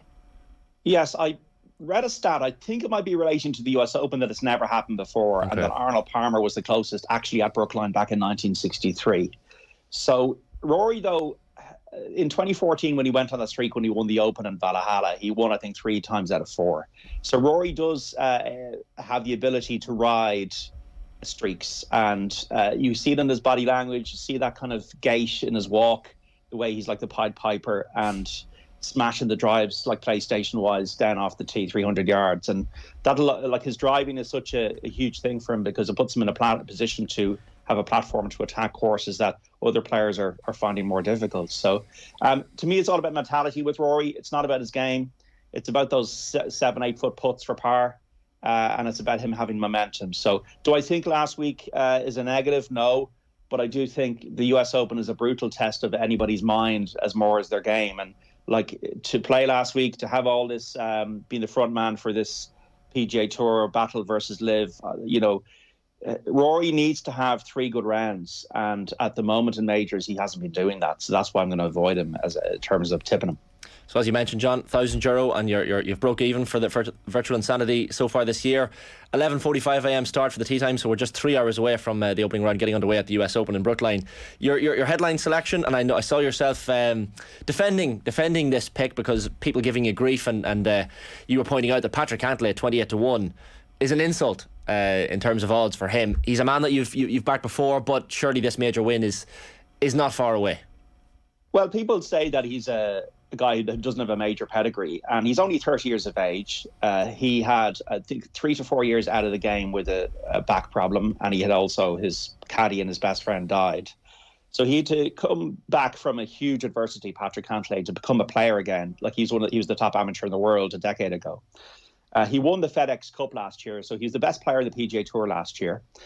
He's only got 2 top 10s in majors, and you're going to the well, Patrick Cantlay again. But if you don't stick with people, if you're zigzagging between different golfers every single week, you're never going to do anything in this game.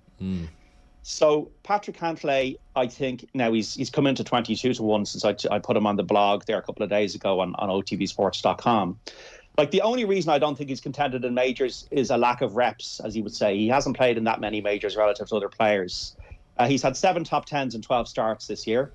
He's played well at courses with small greens, as Brookline does, and those courses were Pebble Beach and Hilton Head. He comes into this after a third of the Memorial, tied for third. He's able to find the right spots. He's pretty unflappable. He's dusted Shane Lowry in the Ryder Cup.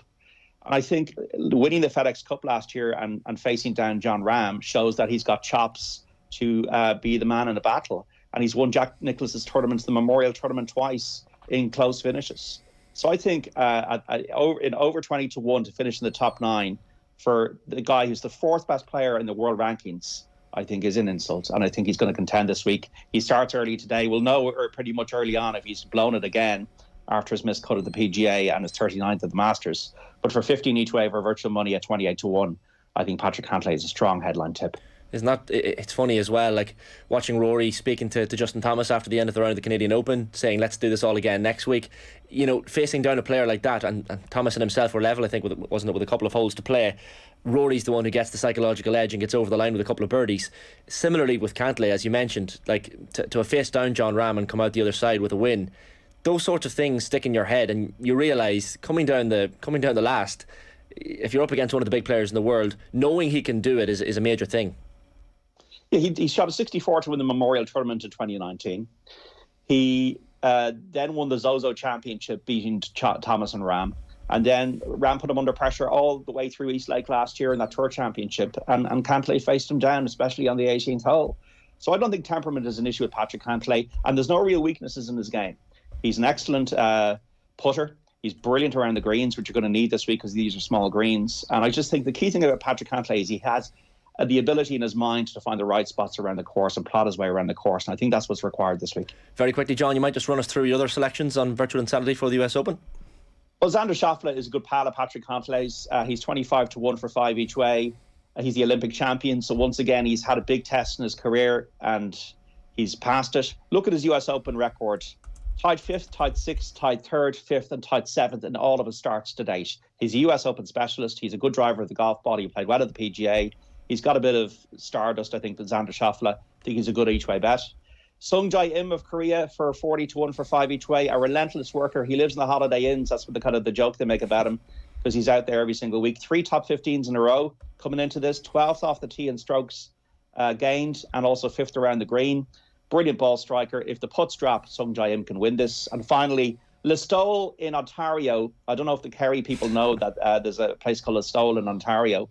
But Corey Connors is from there in Canada, 55 to 1 for 5 each way. They're all talking about Matt Fitzpatrick this week, that he won the US Amateur at Brookline in 2013, but the man he beat in the semi-final was Corey Connors. Corey Connors is one of the most laser players with irons in his hand. He hits it so close all the time. The putting was 181st 2 years ago. It's now 75th. He's improved that. I think he's a dark horse, a good each-way bet. So Corey Connors, Sung Jae Im and Xander Schauffele, the each-way kind of selections. But the headline each-way tip, lads, this week on Virtual Insanity for the US Open is Patrick Cantlay. Great stuff, John. Thanks a million. Loving the Green Masters t-shirt as well, as always. Fair play. Thanks a million. All right, Jane, Johnny, take care. Cheers, JD. That is the US Open Virtual Insanity.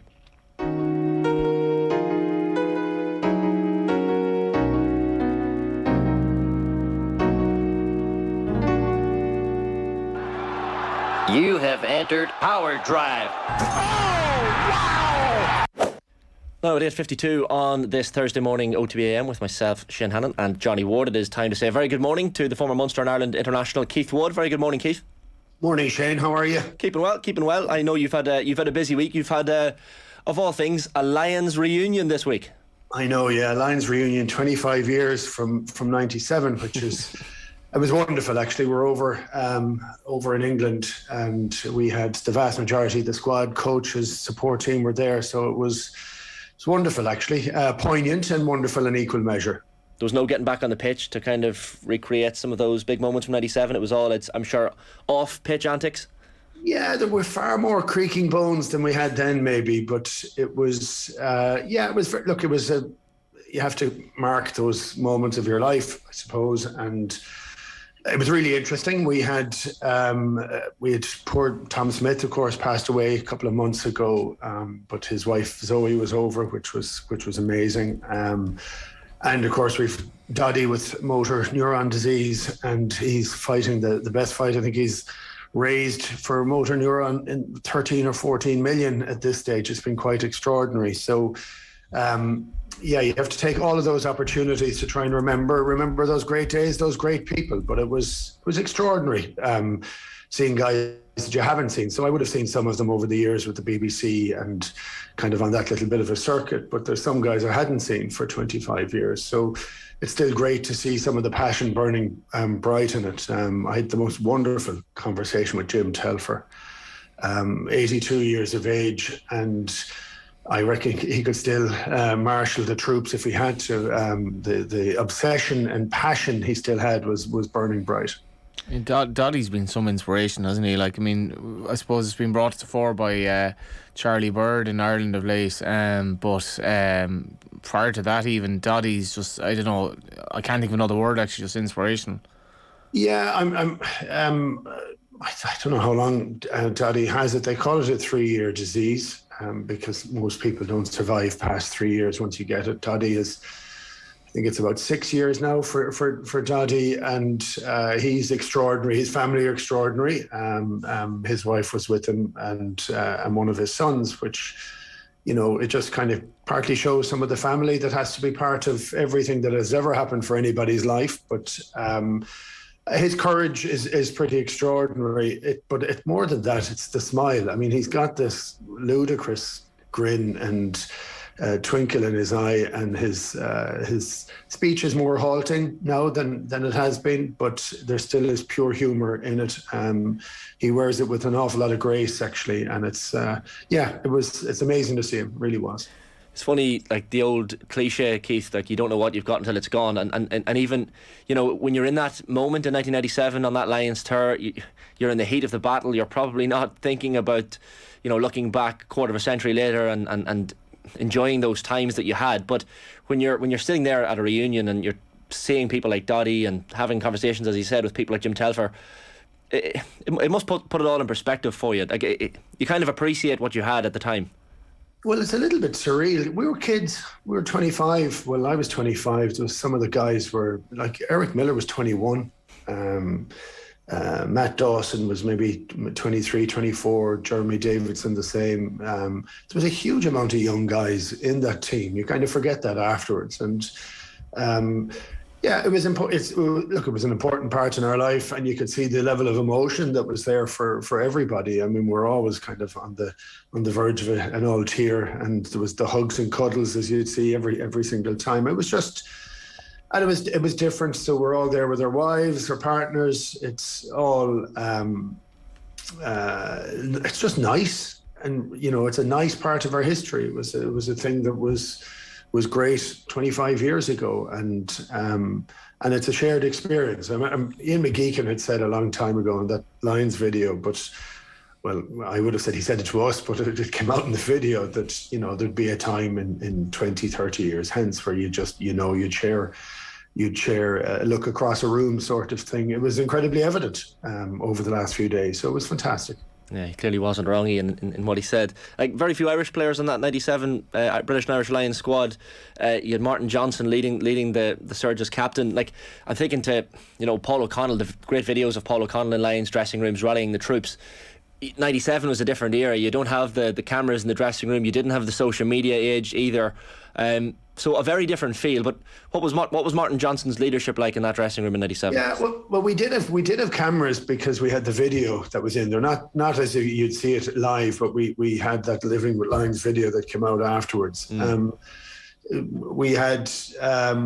It was very interesting because we were mostly amateur. We'd just gone professional a year or two, but we were still amateur. It was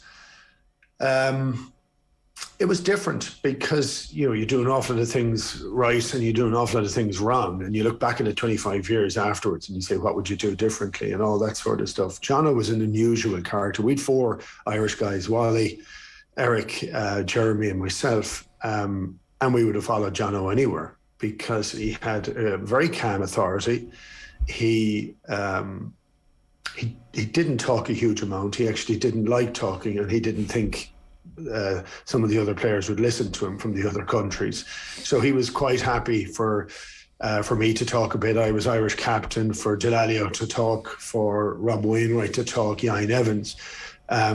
He was without a shadow of a doubt the leader, but it was some way egalitarian. You know, everybody had a voice. There weren't too many voices, but there was always a voice from the corner if it was needed. So just deferred to him always, and pulled together afterwards. it's funny, like I was watching a video the other day of Rio Ferdinand on TV talking about that great English generation of midfielders in the mid-2000s, when you had the likes of Gerrard, Lampard, Scholes, Carrick, Hargreaves, you had the best midfielders in the world all in one team. They were all leaders at their individual clubs, and yet when they came together at international level, they couldn't seem to transform it onto the pitch and become the team. But clearly, as you mentioned, the Lions squad, you had Johnson, you had Delalio, you had yourself as well, all leaders and captains and figures of authority within your own international setups. But clearly there was something within that Lions team and Lions teams since, it has to be fair as well, where those leaders kind of gel together and come together as one. Well, I think you defer to the captain. Actually, that's what ultimately what happens, because you need to have one person that is the lightning rod for the rest of the players, for the rest of the leaders, whatever it's going to be. You can't be vying for that sort of attention. You just can't, and it's one of the things you kind of give up. I remember actually after Johnson retired, it was very interesting. After he retired from England, I was in the studio with him for the BBC, and England were playing Ireland, and Ireland beat England. And one of the reasons was there was 4 or 5 players for England who all thought they should have been captain. And whereas before Johnson was the standout captain, this time they were kind of almost vying for who made what decision and when. And it just took a period of time for them to get stability. And I mean, that can happen. And that's, sometimes you just need the right guy there in that jersey with the armband, because then you can follow him. It's if other people think they should be there ahead of him. Look, for me, he was the best captain I played under. I'd have followed him anywhere, and so that was one of the good elements for us. But also there was a freedom that was given. It was interesting. There's a great article today on cricket. Now, this is totally different from Mike Atherton, on Brendan McCullum's change as the coach for England, and that sense of sort of freedom of expression. We were given a template to play, but we were given a huge freedom of expression in '97. I know the game has changed an awful lot since, but you wonder sometimes whether some of that freedom of thought, of being able to make your own decisions at different times, whether that could be, back in vogue again at different times, because Atherton's piece is more along the lines of it being a change from the state of the fear of failing, and more sort of the joy and the expression of actually having a go, and trying to get the blend of that right nearly at the moment could be relevant. Do you watch the game at times and pine for that, in the sense that you think it's almost too formulaic and too governed from above? Or I do. I'm it's funny. I love the game, still love the game, and I love seeing it being expressed. And if it's played like chess, I think at times there seems to be not a lot of joy. There's a lot of efficiency in it.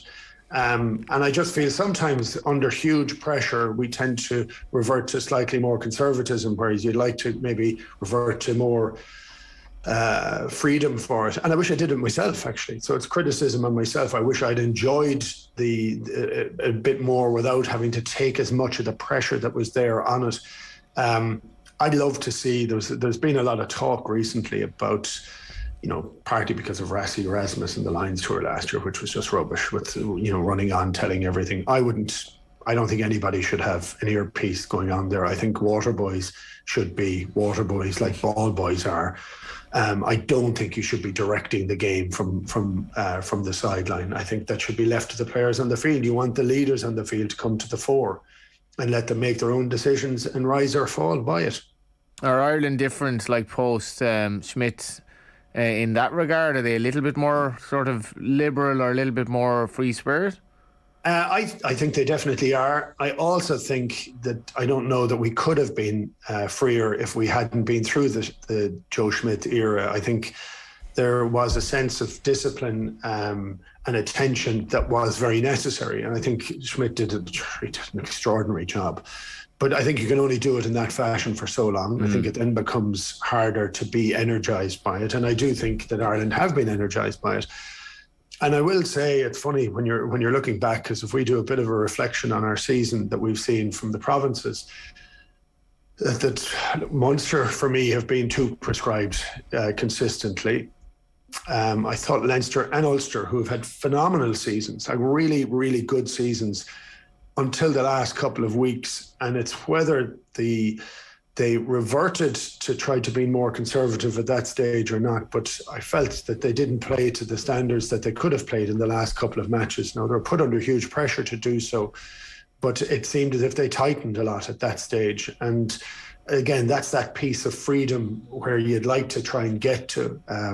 But I don't know, it's very hard when you look at it. What gets you, the most successful thing that gets you to the last weekends of the year and then doesn't quite work because people stop you at source, that's pretty much what happened in all those ending games. So it's funny, Leo Cullen made a comment. He said, we want to make certain that Leinster are true to their DNA. And I don't know that they were on the last couple of weekends. I thought they became a little bit, not predictable, but a little bit nervous, actually. And if they were true to their DNA, they'd have been having a cut constantly, and every pass would have hit their hands because they were on fire for most of the season. So it's trying to get that little added blend for the last few weeks, because I thought they were peerless for the whole season, bar the last 2 weekends.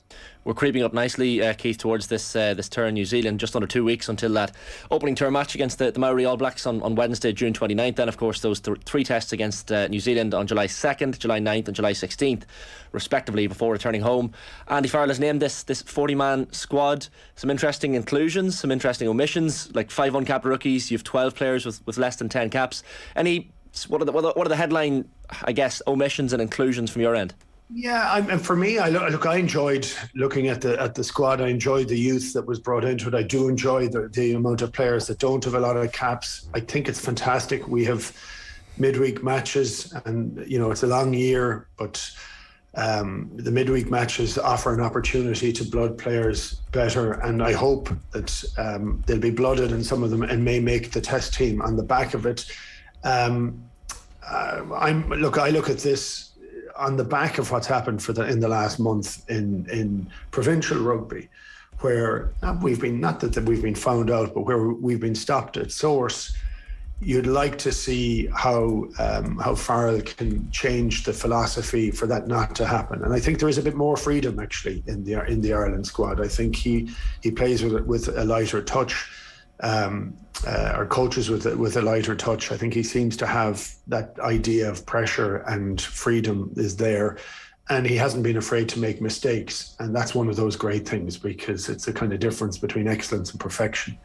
If you're striving for perfection all the time, you're going to be grumpy and because you're going to make mistakes, whereas if you're going for excellence, you're just going to go for a very, very high standard and try and get there and achieve it, and you're going to make mistakes on the way. And it just feels like that is the case.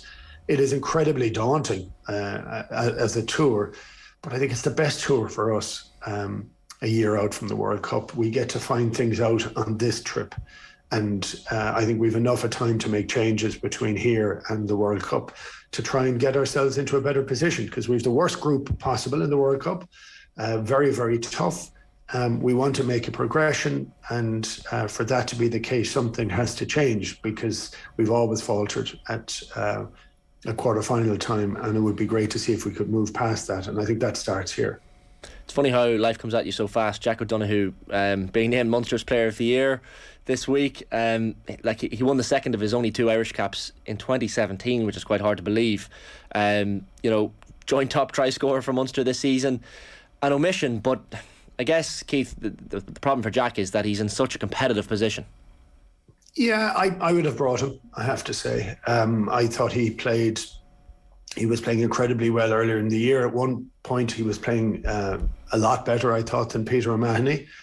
There's peaks and troughs in every season, but I'd like to see him get a run in a green jersey, because I do think he has different elements that fit in, and he's a big, hard, abrasive player, and we need hard, abrasive players. And I would have brought him on it, because nobody deserves it, actually. You get the chance, you don't get the chance, but I think he might flourish in this Irish squad. I do think this last year has been very difficult for Munster and Munster players, and I don't think that their style has suited Ireland in any way, shape or form, and I think that's affected in selection. And I think he may be suffering a little bit from that. I just think he has some of the attributes that we require for Ireland. The Harry Byrne inclusion is a really interesting one. I know Brian O'Driscoll spoke on the show last night about how he feels Harry maybe needs to play one of the tests. Clearly Johnny Sexton might not be capable of playing every single minute, and you have Joey Carbery there as well. But it's quite an interesting one. Like, he's only played 4 games at number 10 all season, Keith. But would you have included him as the backup number 10 if you were picking this squad? I've nailed my colours to the mast very early, and it hasn't worked out yet. So I presumed Carbery would be the man, and the more he played, the better he'd get into it. I also think he suffers a little bit from the style under which Munster played this year. But he needs to raise his own game to get there. Harry Byrne has been talked about for 2 or 3 years as being the guy. He leapfrogged his brother. And I would say that that's correct, because there may be more potential for Harry, and that's what you're dealing with, is potential.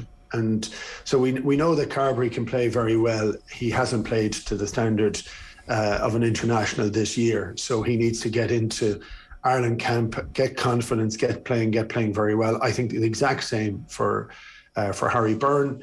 When people keep talking about who are we going to have in there afterwards, there's been a litany of players, and none of them have grabbed the jersey. There is talk about Kieran Frawley. I just like to see him play 10. I think he's more robust.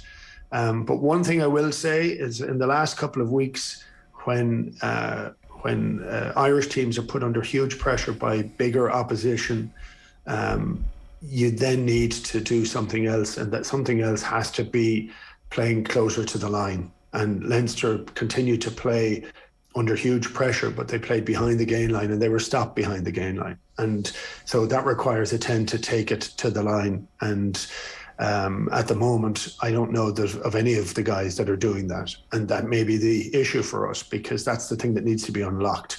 Because if everything is done behind the gain line, unless every pass is absolutely perfect, our teams seem to crumble somewhat. So they're put under too much pressure. The passes aren't good enough.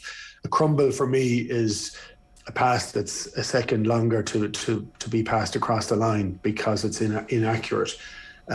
Because of the manner in which some of the teams play, it is that level of delay can ruin all the movement and can put you under pressure. And we need options to go for that, but nobody's putting their hand up. And I'd still say Johnny played some of the best rugby he's played. He doesn't have the pace of old, and that's an issue. His mind is still operating at a far higher level than anybody else around him. He just seems very, very calm within it. But people have to challenge him for the jersey, and it's not happening. So is this a real crossroads in Carbery's career then, with the change in Munster and the fact that, I mean, he's just had so many injuries, so many false dawns? Is this the moment now where it needs to happen for him? Yeah, I don't know that they're false dawns, because when he came on the scene at 2021, he was brought in to deliver at different times for Ireland and for Leinster, and he did it. Now, he did a lot of it from 15, but he did do it. And he was well able to play. Then he had a really bad injury. I thought he was finished a couple of years ago, and was very nearly finished. I do think that it was almost rushed back to play in that World Cup 4 years ago, and that seemed to take a long time to get over. Now every player wants to rush back, and it's how do you make those determinations, and they work sometimes, they don't work at other times. But it seems to have taken him a long time to get back to that idea. I don't know. I felt he'd kick on this year, and he hasn't. So that's something that needs to. It's maybe the change by going on tour, by being in camp. If I go back to 25 years ago, the joy of going on a tour, the joy of being in a room saying that this is all you're going to do for the next period of time, and there's a sense of freedom almost to that, to going in under management that know what it's like to play, actually, and know what it's like to win, which Farrell is an absolute born winner, and to see how those guys can work on the psyche of some of the players, on the technique of some of the players, and try to bring them to the level that we always hoped that they'd get to. And that's the difference. So we say potential for Harry Byrne, we say potential for Joey Carbery. Well, they haven't really shown what that potential is on the field. So that needs to happen on this trip. Keith, great insight as always, and fascinating to get those 1997 Lions memories as well. Thanks a million. Cheers, gents. Great stuff. Keith Wood there, the former Munster, Ireland and of course Lion as well. It is 9:14 a.m. on this morning's OTB AM, brought to you live each morning by Gillette Labs for an effortless finish to your day. Here's what we've got on OTB Sports Radio coming across the afternoon. 1 o'clock, OTB Gold with Dublin legend Jason Sherlock. At 3 o'clock, it's Leaders Questions. 4 p.m, we have a retro panel for you, keeping a level head. And at 6 o'clock, OTB Gold, the Wexford 1956 memories with Ned Wheeler and Art Foley. And of course, OTB Live from 7 p.m. this evening. Of course, you can follow Off the Ball across all our social channels. Subscribe to our YouTube channel and be sure to download the OTB Sports app for the latest in the best sports content and analysis. We're back after the break with football journalist Martin Lipton. OTB AM on OTB Sports Radio, Ireland's first and only sports radio station. The Football Pod on OTB Sports. Do you still listen to the Football Pod, or is that like texting your ex? Absolutely. As I often said, I'm jealous that O'Donoghue is so good, the little whore, but he's it's brilliant. I listened to the one yesterday. Thank God for Tommy Rooney. I won't say that too often, but thank God for him. At least he stood up for me a bit. But the two boys were very big on Kerry yesterday. The Football Pod is available every Tuesday exclusively on the OTB Sports app. OTB AM with Gillette. Get into your flow with the new Gillette Labs Razor with exfoliating bar. 9:15 on this Thursday morning's OTB AM with myself, Shane Hannon and Johnny Ward. Just want to mention as well an event we have coming up.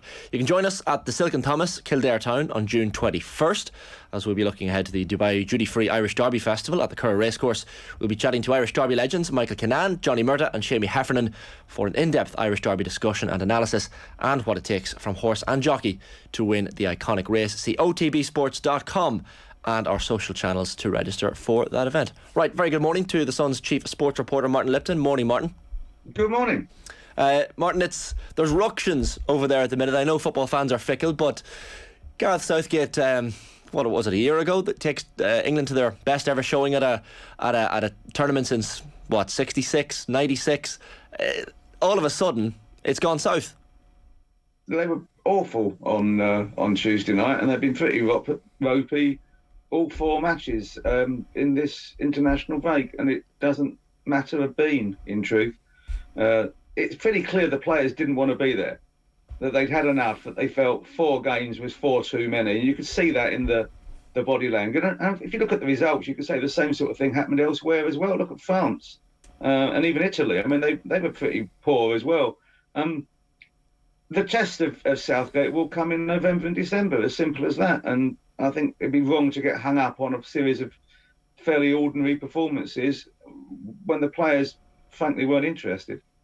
Why are they not interested, Mark? I know obviously they're tired at the end of a long season, but at the end of the day, these players are in an England team, albeit probably the second or third choice England's starting 11, with a World Cup squad on the horizon. These players are battling for a place at a World Cup. You would have thought that, but I think all they did was battle themselves out of a place at the World Cup, in truth, some of them. I'd be surprised if we see them again in an England shirt, certainly over the next 18 months. They just simply weren't up to it, were they? I mean, Bowen, Justin, and a few of the others were, frankly, poor. There's no getting away from that. That if there was an opportunity for them to grasp, they signally failed to grasp it, which probably clarifies Southgate's thinking, in truth.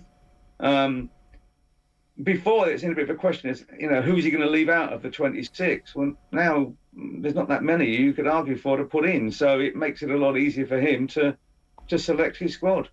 Do you have any sympathy for the players, or is there any sympathy for the players over there?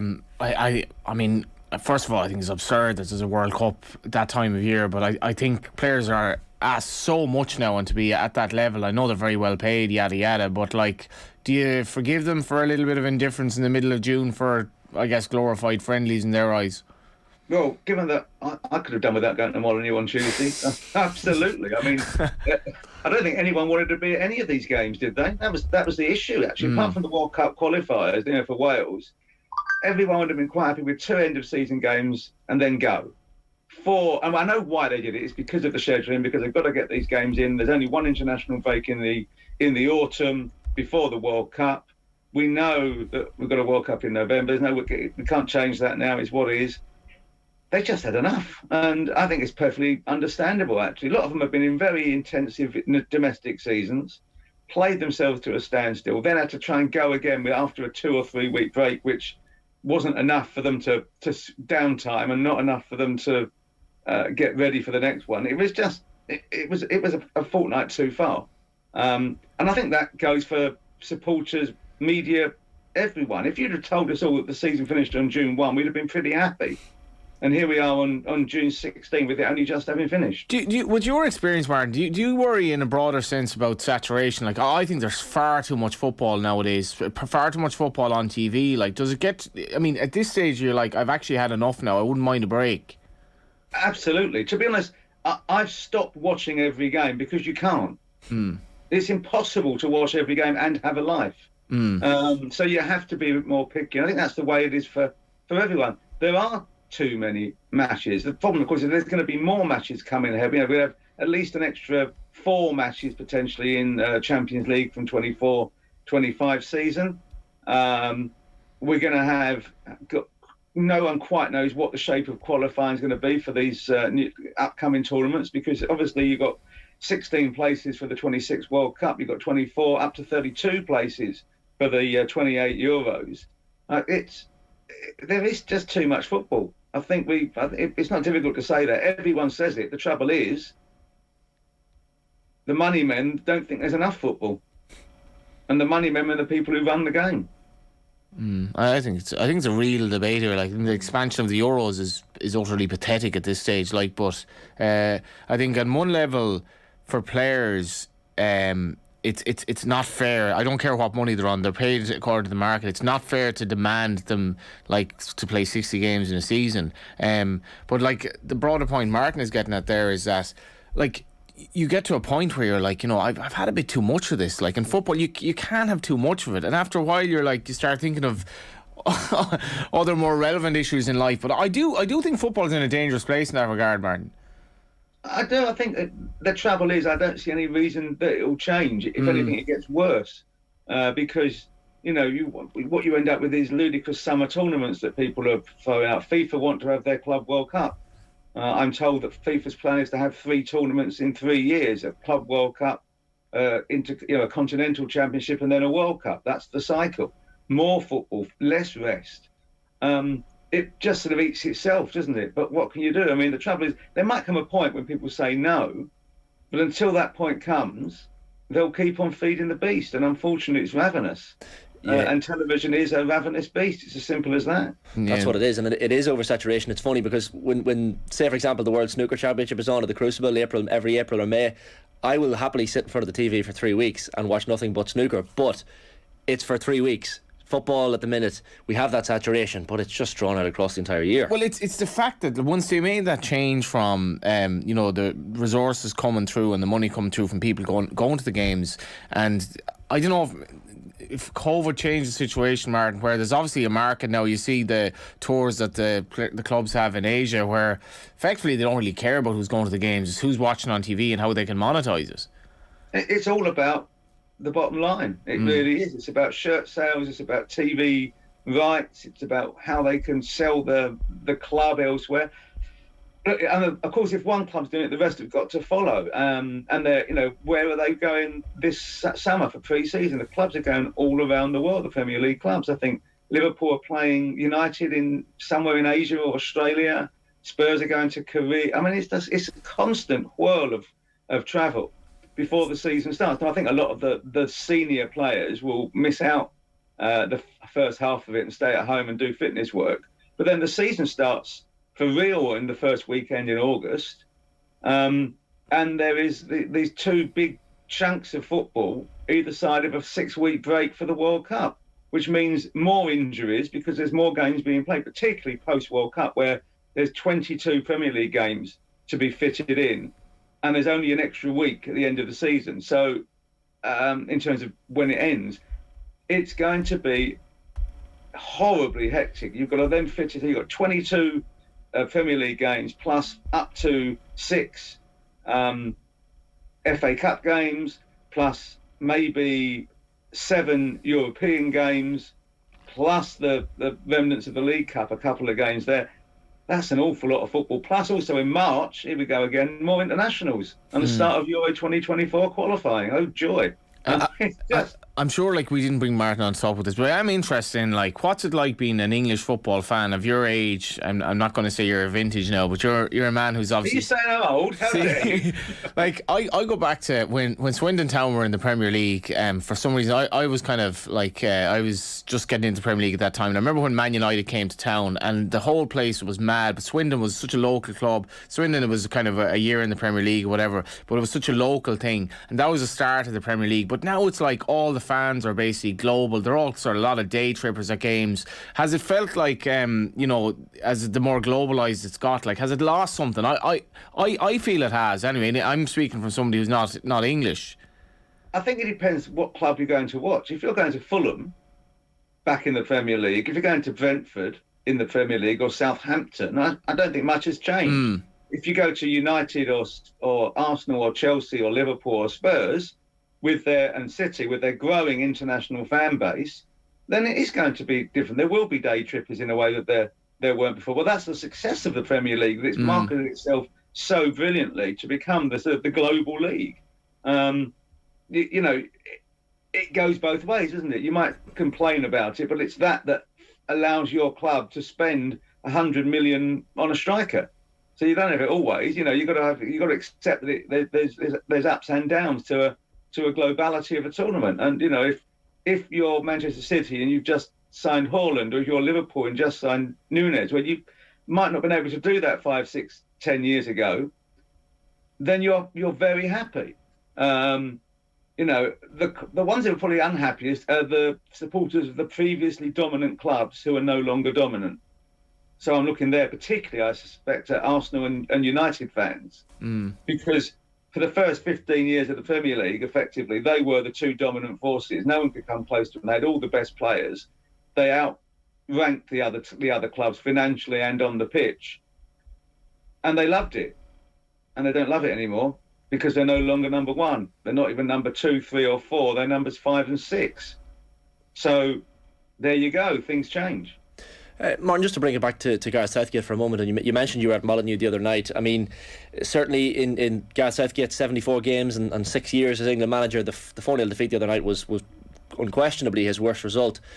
I heard a conversation the lads were talking off the ball in the news round last night about this element of the English support that maybe is a little bit more conservative in their political leanings and doesn't like the whole going on one knee for Black Lives Matter, I guess the liberal leanings of Southgate, maybe this English team. Is there an element of a certain cohort of English fans that have been waiting in the long grass almost to start these chants of you don't know what you're doing and to jump on Gareth Southgate as soon as there's a sniff of something going wrong? Well, they got beat 4-0 at home. What do you expect? Well, there is that too, yeah. They haven't scored a goal in open play in 4 matches. They've been rubbish. The manager's going to get some stick. He's a big enough boy to bat it off because he knows it's what it is. If they were playing well and winning, you wouldn't have any of this. I do think there are some who are still angry at him taking the squad and wanting the squad to be more representative of the country as a whole. And I think that actually Britain has become a much more socially liberal society over the last 20 years. I don't think anyone could really argue that. But that doesn't mean that there aren't people within that society who are not socially liberal. We know that. There are, you could argue, some populist politicians, and not just in the UK, but across the globe, who pander to those leanings. Football has always had a strong connection between the supporter and the team. And sometimes that has veered, no question, beyond the sporting context and into a political one, and into occasionally, in many countries, not just here, an openly nationalistic political support. We've seen it in many countries. It's not just in England. There have been huge efforts to try to sort of cleanse the supporter base of England fans, but you can't realistically change everybody's view, and you can't stop someone coming to watch the national team because you don't necessarily share their politics. It's a national team, which includes people of all casts of political thinking. You know, the England football team, I reckon over many years the players have probably been more Tory voters percentile than the country, just because of economics. It's what happens. There is now a slightly more liberal social and political mindset within the squad, but I wouldn't say that's universally shared between all the 30 England players. I suspect there's still more than enough of them, and probably even a majority who are politically, their natural home might be sort of soft right. Well, that's allowed too. I think we're in a lucky place in Ireland where, like, the DNA of, like, the Irish football team has changed drastically in the space of what seems like a few years, and everyone has just embraced it, I think, anyway, because we're getting a little bit better, maybe, you know, hopefully. Yeah, once the on-pitch results stay the way they are, then you can only be happy. Like, on-pitch wise for England, Martin, like, I guess some people point to an over-reliance on Harry Kane. John Stones' performance even before sending off wasn't great, and like when you look at a pairing with himself and a below par at times Harry Maguire as they hurtle towards Qatar, might not fill English fans full of confidence. Maybe Jordan Pickford picked a good night to not be between the posts. Aaron Ramsdale had a night to forget as well. Like, on the pitch, like, well, where are this English team set? Like, it's only 12 months ago, as I said, that they were in a European Championships final, so it can't be all that bad. Look, they're a very good team. We just had a bad few days. I can live with that. The issue is obviously at the back. They've got lots of options going forward. They've got to get their shape right.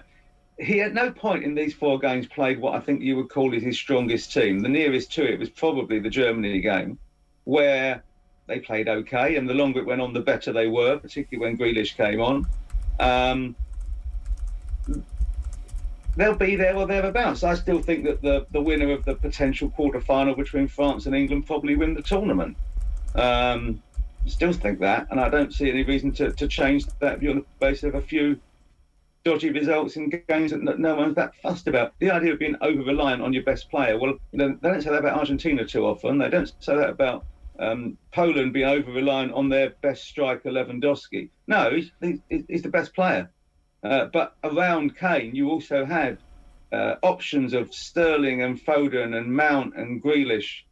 That's not bad, is it, really, to have 4 of those that you can throw in, and Saka and others. Could be a lot worse than that. I think the interesting will be who plays alongside Rice in the centre of midfield. I don't think Bellingham did himself any favours over these last few games. So Phillips, who's still very leggy and not fit, as we can see that he's nowhere near the fitness levels he was at this time last year. And if he moves to City, that would be really good for him. And I think it's likely he does. If he's playing for them under Guardiola, he'll be a much better player very swiftly. And that's not to be detrimental towards anything that Bielsa or Marsh have done. I mean, Guardiola is just one of the greats, isn't he? So that will make him a better player. Stones looked a bit leggy, I agree. I think it'll be interesting what shape Southgate goes into the tournament with. Does he go with a 3 or a 4? I suspect that the group that England are in have boosted the chances of Alexander-Arnold starting in the World Cup now, because I think England will have plenty of the ball against Iran and the USA. Whereas if they were playing in a group with Spain and Germany, i.e. one of those two, and that was the first up, it'd be a different team with a more defensive-minded right back. You know, all of these things can change and evolve. But if you're Southgate, I don't think you're worried. I think you're excited about what your team can bring to the party when it really matters in November. And you talk about an over-reliance on Kane. The one thing that Gareth Southgate doesn't want is for him not to have Harry Kane, who is a guaranteed source of goals in big matches. Very finally, Martin, you've already mentioned Erling Haaland and Darwin Nunez, and it's been a busy transfer window so far, but really standout move from this week for Tottenham. £30 million for Yves Bissouma from Brighton, only 25 years of age as well, and he joins Fraser Forster and Ivan Perisic as Spurs signing so far. But Bissouma looks a seriously smart move. He's a very good player. I mean, obviously there's issues, and I'm assuming that Tottenham have spoken to Brighton and reached out to the police as well to be told that there's no likelihood of things developing negatively in that potential court case against him, because that would be a bit of a problem, I think it's fair to say. But yeah, I mean, he makes them stronger. I suspect that Hoberg's the one who misses out. I think he might play him, Basuma and Bentancur as his first choice 2 in there. But he also needs, with Champions League, he needs to be able to rotate the squad. And I think that's what you're looking at with Sessegnon being a sort of cover for Perisic at left back. I think Doherty stays now. They'll get rid of Emerson Royale, but Jed Spence and Doherty will share right wing back duties. And then I still think they're going to get Eriksson probably in on a free from Brentford, to return to the club. They do need a striker, but they're in for Richarlison, it seems, and they've also had a little tickle at Gabriel Jesus, so they're not being shy of spending money. They look to be in a good place, don't they? I think at the moment you would look at it and think Spurs have got a real chance to be in best of the rest behind Liverpool and City, and they'll harbour hopes with the front three in particular of getting closer than that. Yeah, the Premier League fixtures for next season have been released in the last half hour, Martin, as well, and Spurs have Southampton at home on the opening day. In a word, Martin, where do Spurs finish? Where do Spurs finish next season? Third. They'll take it. Martin, great stuff as always. Thanks a million. Thanks. Great stuff. Martin Lipton there, of course, chief sports reporter with The Sun. And Johnny, I'm just looking at these fixtures that I mentioned that are out in the last half hour.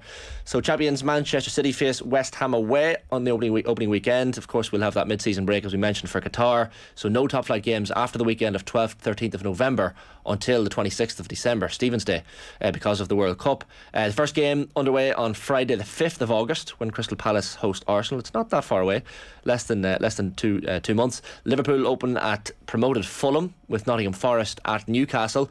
The World Cup, of course, starts on the 21st of November with the final on the 18th of December, 8 days before that Premier League season resumes. No meetings between the Premier League so-called Big Six on that weekend of 12th to 13th of November, the one before the World Cup. That follows a request by the FA to keep the big games apart. So for the first round games in full for anyone interested, 5th of August, as I mentioned, Crystal Palace versus Arsenal. On the 6th of August, then on the Saturday, Bournemouth versus Villa, Everton Chelsea, Fulham take on Liverpool, it's Leeds United versus Wolves, Leicester City versus Brentford, Newcastle, as I mentioned, take on Nottingham Forest, Tottenham home to Southampton, and then the 2 games on Sunday, 7th of August, Manchester United starting at Old Trafford at home to Brighton, and West Ham against champions Manchester City. Were you one of those kids when you were younger who were eagerly awaiting the release of the opening day fixtures? I can't remember being mad into it as a kid, but you certainly look out for your own team's big games. Yeah, it probably was, but yeah, it does kind of feel like the carousel never stops. Like we're 16th of June, we're in the middle of a kind of at the end of obviously a bunch of games that England had no interest in, and we have the fixtures for next year. But to be fair, it should be an intriguing Premier League season. All right, I kind of have some sympathy for the England players, or for just feeling like they've had a bit of enough of it at this stage. I think the demands are, and you get a lot of abuse if you don't perform, so like you can't have it every way. Yeah, it's true. Johnny, been great stuff this morning. Thanks a million as always. You've started the trend of shorts in the office. As a man who cycles constantly, you have the legs for it, it has to be said, so I might try that. I might try it the next day we're co-presenting together. We can go double on shorts. I've never been as happy to be told by a man you have the legs for it, you know. Shane, you're a fit man. I mean that in a sporting sense. Thank you very much, Johnny. On that lovely note. Do I? Do I? On that lovely note on this Thursday morning, that is enough from us. We have been brought to you live each morning, of course, by Gillette Labs for an effortless finish to your day. OTB AM back tomorrow morning from 7:30, the very usual time, with Adrian and Owen back in studio and joined by Irish hockey player Roisin Upton, along with Kevin Kilbane, Alan Quinlan and much more. Right now, though, we're leaving you with Brian O'Driscoll from last night's Off the Ball. We'll speak to you tomorrow. Good luck. Now then, we've much to discuss. We have respective squads named for Ireland's tour to New Zealand. Meanwhile, Leinster and Ulster have bowed out of the URC at the semi-final stages. Very happy to say Brian O'Driscoll is with us on a Wednesday. Hello. Hi, Joe. Great to have you with us. Like I said, a load of things to get through.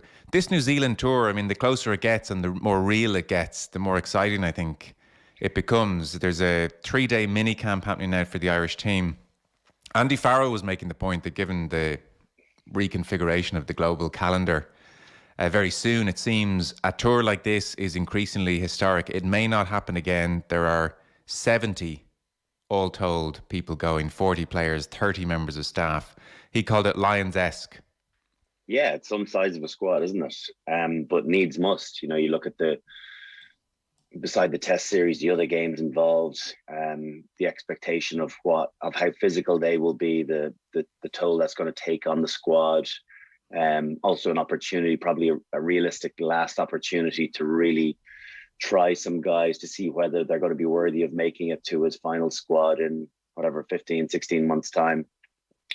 So lots of opportunity, but with it, I wouldn't say trepidation comes with it, but there's a nervousness definitely now the squad's announced, particularly on the back of what we've seen in the last couple of weeks, mainly from Leinster, which are the mainstay of the national team at the moment. And there'd be a few concerns about energy reserves coming to the end of the season, but that's the cycle of where we're working. You talk about the global seasons, why we're trying to match it up, because it happens to the All Blacks, it happens to the Southern Hemisphere teams in November, where they're coming to the end of their energy reserves, and we kind of get them. And then on the flip side, we go to and tour them in June, where they're halfway through their season, they're fresh and ready for international rugby, and you don't have one eye on your holidays, but you're trying to dig deep. So it can't come quick enough, that global season, because it'll kind of equalize everyone's performances at the same time.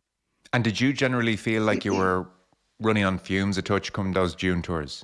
I think it's very dependent on the age profile of the individual, how much they played that season, how many injury layoffs they may have had, what injuries they are carrying. So there's so many kind of variables to how you feel towards the end of a season. The other thing as well is what you've managed to achieve from a success point of view, whether you're buoyed by that or whether you're a bit deflated by recent results, what happened in the Six Nations. So you put all of that into the melting pot, and all of a sudden you get a number of different emotions from different guys. You've got guys going on tour for the first time, guys that are really trying to stake a claim for a starting spot or a spot on the 23. And there's guys trying to hang on for dear life as well for another 15, 16 months to get to that World Cup. So you've got a real mishmash of how people are feeling, coming towards the end of the season. And there will be some guys that you'll really need to keep on tour, because they'll feel flat and they'll feel a little bit over, and maybe they haven't been excited by their provincial setup, and they'll be looking forward to next season and new beginnings. So this will all get underway June 29th with the Maori All Blacks, and then on the Saturday following that, July 2nd, New Zealand, a week's break, July 9th, New Zealand, then the Maori All Blacks on the Tuesday after that second test, and then July 16th, New Zealand. Gordon Darcy was in the morning show this morning. He summed it up quite well. He said, considering the quality and the physicality as well of these Maori matches, it's like a Six Nations in 3.5 weeks. Yeah, that is a good summation. It is. It's different rugby in New Zealand, and even when they come up here, it feels... it's all consuming down there. The man in the street, irrespective of the age profile of the people that you're chatting to, they mightn't necessarily know us as individuals, but they know who's in town, and they'll be, keeping a very close eye on their All Blacks. And so, there's no escaping it. So it's going to be incredibly intense, incredibly physical. You have to remember too that last November we got them again, and they're a little bit sore about it too. So they have a point to prove. There's a couple of question marks around their coaching ticket, whether it's it's definitely the one to bring them to the World Cup next year in France. So they've got lots of points to prove, as individuals, as a collective, and as a coaching ticket. So I guess you've got to be very wary of that fact. And we don't have a good record down in New Zealand. I was very bullish back kind of post Six Nations that, we could definitely go down and pick off a win down there. As we get closer to the tour, I'm decreasingly bullish. I know, it's like just nothing really demoralizing. Let's just get out of there intact is almost the feeling. But you're gonna learn a lot about, irrespective of victory or defeat, you're going to learn a lot about certain individuals and whether they are there for the fight. So this is a massive opportunity for the likes of James Hume, who goes down there, playing really good rugby. Depending on who you talk to, but definitely feel, people are saying that he's going to be starting to push Gary Ringrose for that 13 jersey. So if he's going to get to play at least one test match, you'd imagine, probably going to play in one of those Maori games too. So if he can put in a couple of big performances, then all of a sudden he absolutely is in the end of the selection conversation rather than the beginning, where I think he still is at the moment. I still think there's a little bit of a goal. So for guys like him, this is an enormous tour and an opportunity for him to properly stake a claim in a starting 15 jersey for a full Irish team. There are 5 survivors, I think, from the 2012 tour. A decade goes by pretty quickly, but Johnny Sexton, Keith Earls, Conor Murray, Cian Healy, Peter O'Mahony have all survived. And to jog general memories, that was Test 1 pretty well beaten. Test 2 was the one. There was the Dan Carter drop goal. I remember I was at Euro 2012 and we were at an Irish press conference and word was coming through that it was on and then it wasn't. And then Test 3, lest you need reminding, 60-0. So that suggests fumes in the last test, certainly. But I we obviously missed our chance in the second test. One or two, I remember a really important scrum decision went against us when, of course, our front row thought it should have gone the other way, don't they always? And, all you can do is listen to your own players. And that would have been an opportunity for us to have had a shot at goal. So that was a painful defeat. Although a draw, a defeat is all the same as similar to the 2014 loss in the Aviva. It doesn't matter. You want that. We wanted all elusive victory, and now the one away from home is a huge one. You look at England back in 2003. They went away down to Wellington to the Cake Tin. Managed to battle it out with 13 men for 5 minutes of the game. Like, those moments are big. They're everlasting for when you dig into reserves later on, in a World Cup year, and you're up against the same opposition, and you remind yourself that you can go to their backyard and beat them. So that's why this tour is so important. It would be brilliant from a result point of view if we could get one of the tests. You do need to win one of the Maori games as well, I think. I think that would be a really good outcome from the tour, but you've got to get some form of victory, because the Maori games are going to be ferocious too. These guys are, playing with an opportunity to hopefully stake a claim in the All Black jersey too. Yeah, because I must say I don't have a great sense of what to expect from those Maori games. I mean, well, the Irish team won't be its absolute best team potentially, and equally, where do they pitch up against Irish international sides? So you're saying one win of 2 would be acceptable, yeah?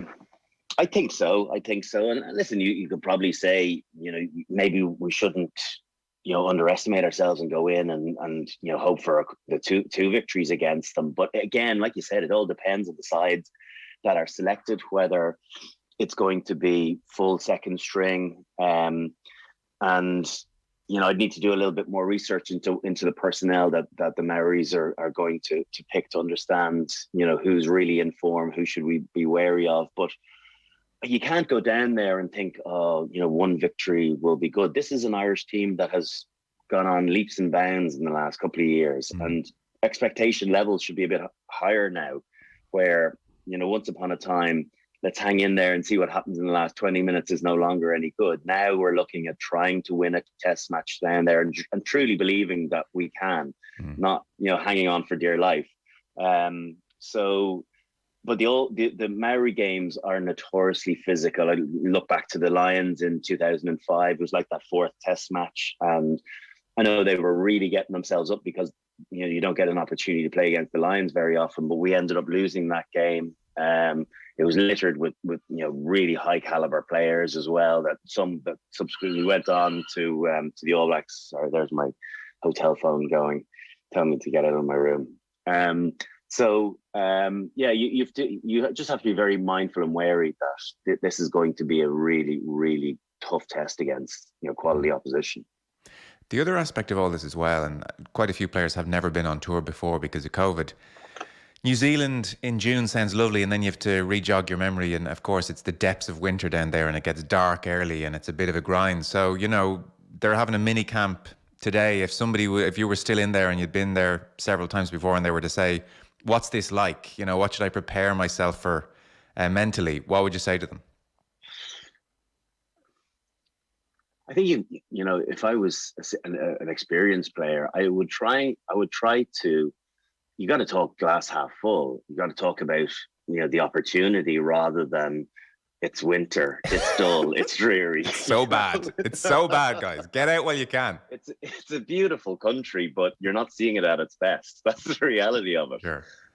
So I think it's really important on tours like this that you do have an ability to get away from the rugby side of things, because, as I said, it can be all consuming. So, I guess I'm probably not listening to my own advice in many ways, where I was all consumed by the rugby and I didn't actually get to experience the country. I think I would encourage guys to go out and separate themselves from, the rugby focus, be it, the analysis, the team meetings, the changing, the physio, all of that, and then get to, appreciate what there is on offer, the activities, the, events that you can go to that are organized by, liaison offers and whatnot. I think you just have to try and embrace the country and get as much as you possibly can out of it, because you don't know if you're going to be back there again, be it as a tourist or even as a holidayer. So, go and try and have fun, because that's if you're down on yourself and it's a bit,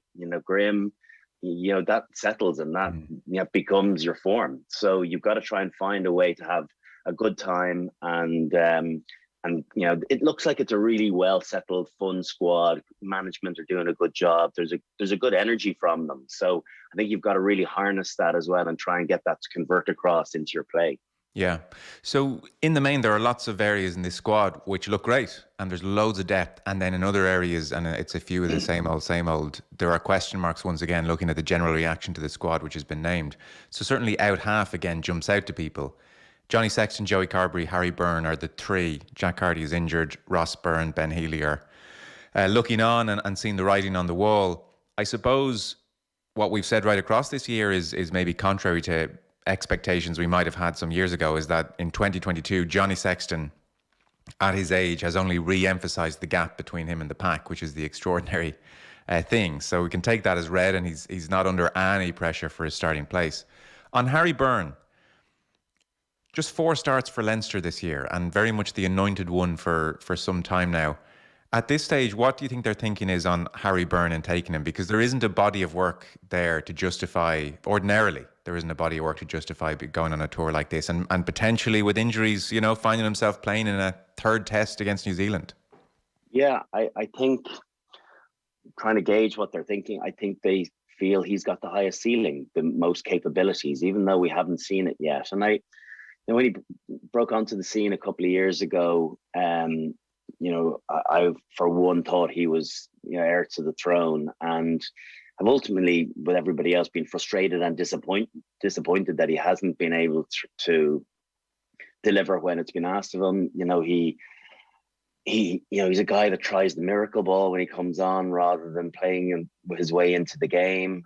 He just needs to understand what requirements are as an international 10, because you can do one thing against Dragons at home, but it's very different New Zealand away, and the control aspect, and he has, I'm sure he's learned a huge amount from Johnny Sexton over the last while, but he should be microscopically going through Johnny's game and understanding what it is his major point of difference, and how he sees the game and the control and with his decision making. And I guess, Joey hasn't properly had an opportunity to kick on through, some injuries, through lack of opportunity. You'd have to imagine that all three of them have to get a test match, don't they? Why are you bringing Harry Byrne down there just to play in the Maori games if you feel as though he may be involved in the World Cup? It's a nervous time at 10. It really is. This isn't going away. And Johnny knows it himself, that, as a 37, 38-year-old out half going to a World Cup, having to probably play certainly 4, maybe 5 consecutive games to get to a World Cup final is a big ask. If you look back at what's transpired in the last few years, it's a big, big ask. He's not the only one. I think there's other players probably as well that, would have a nervousness when you come, if you manage to get to a semi-final. And I know that's a nice problem for us to have. We'll deal with that if I wouldn't worry about it. Comes to pass. Yeah. But But you still want to. It does feel if we can get to a World Cup semi-final, one of the hardest jobs is done in that quarter-final. But you really believe that you can get to a final for sure. So I just I remain nervous that we've such a reliance on Johnny, and he is the age that he is, and as much as a warrior that he has been more prone, like all aging players, to injury and to suffocation by the opposition. In La Rochelle, we've seen it all games now.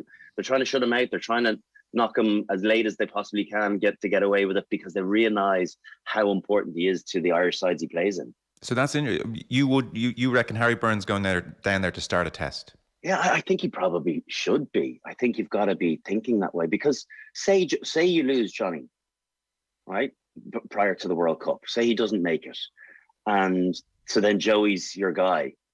You can't. Has Harry played 2 tests? Like off the bench. Yeah. Like your third guy has to get test match rugby too. But isn't that Leinster's response? Like, this is the issue. I mean, he started 4 games all year for Leinster. Like, Andy Farrell can't be expected to get the game time into this guy. He doesn't have that many opportunities. But like, is it his responsibility? It's his problem. It is his problem. He inherits it, but it's not the responsibility of Leinster to do it. They're two different teams. The responsibility of Leinster is to do right by Leinster and to win trophies. But it's why it's such a weird situation, isn't it? That you have a guy who's jumped. Let's say you have Ross Byrne and you have Johnny Sexton, and you have the Irish management saying, "I'm going to leap past Ross Byrne and take the guy who's played no rugby." It's just an odd scenario. It is an odd scenario, but I understand why it's happened too. I do. Sure.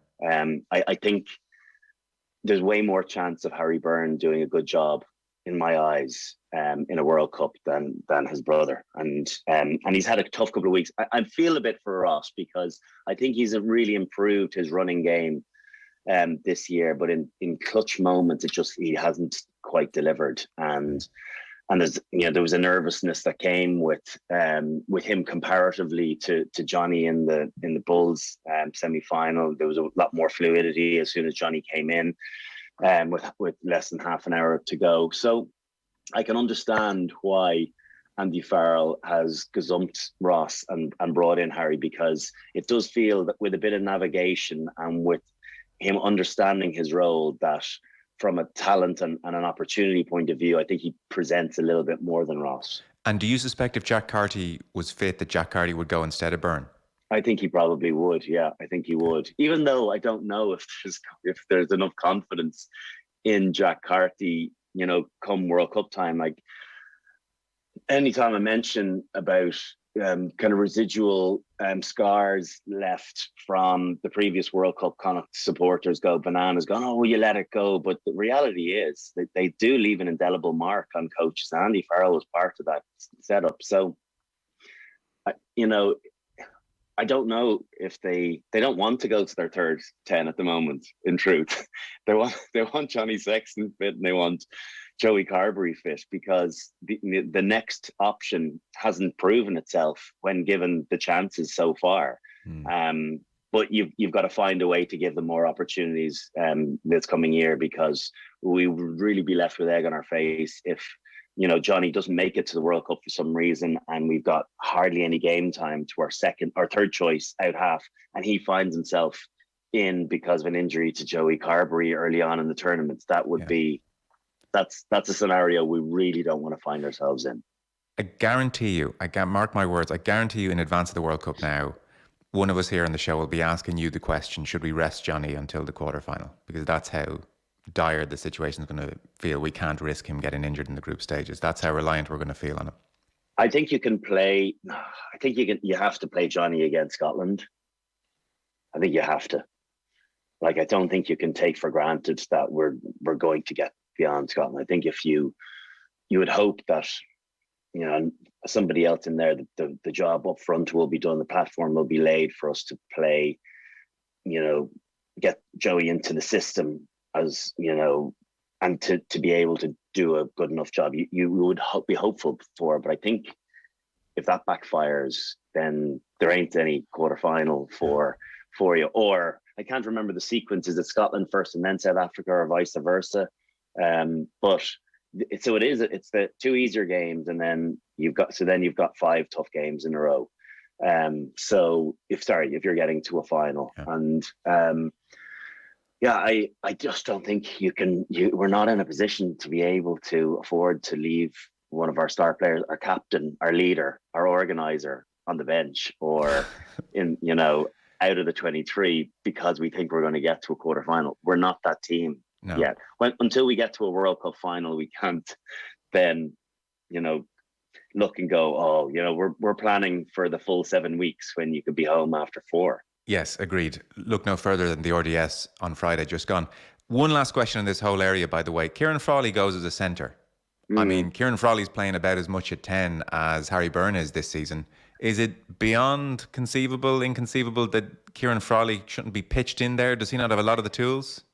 Yeah, he does. I was wondering, is he the option now? Because he definitely has the silky skills. I don't know the guy. We're missing a trick on the personality and on the individual and what they contribute from a communication point of view, how they dominate a game, and that's so important to give confidence to the rest of the team. So I don't know Kieran Frawley, the individual out on the pitch, whether he is that guy. You need someone bossing things, barking at forwards, telling them what you want to do, calling plays in, dictating terms of what you're looking for as an out half. And whether Frawley is that guy or not, like from afar, he looks like a really nice footballer, and he's able to create, and he's a great passing game, and he's a good runner, and he's brave enough, and he's quite tall, probably could do it in a little bit of muscle. But it does feel as though, is he the possible heir to the throne when Johnny goes? Because of everybody being given an opportunity, and he's probably shown the most consistency, albeit he's played an awful lot of 12 too. So I think he's... OTB AM. With Gillette. Get into your flow with the new Gillette Labs Razor with exfoliating bar.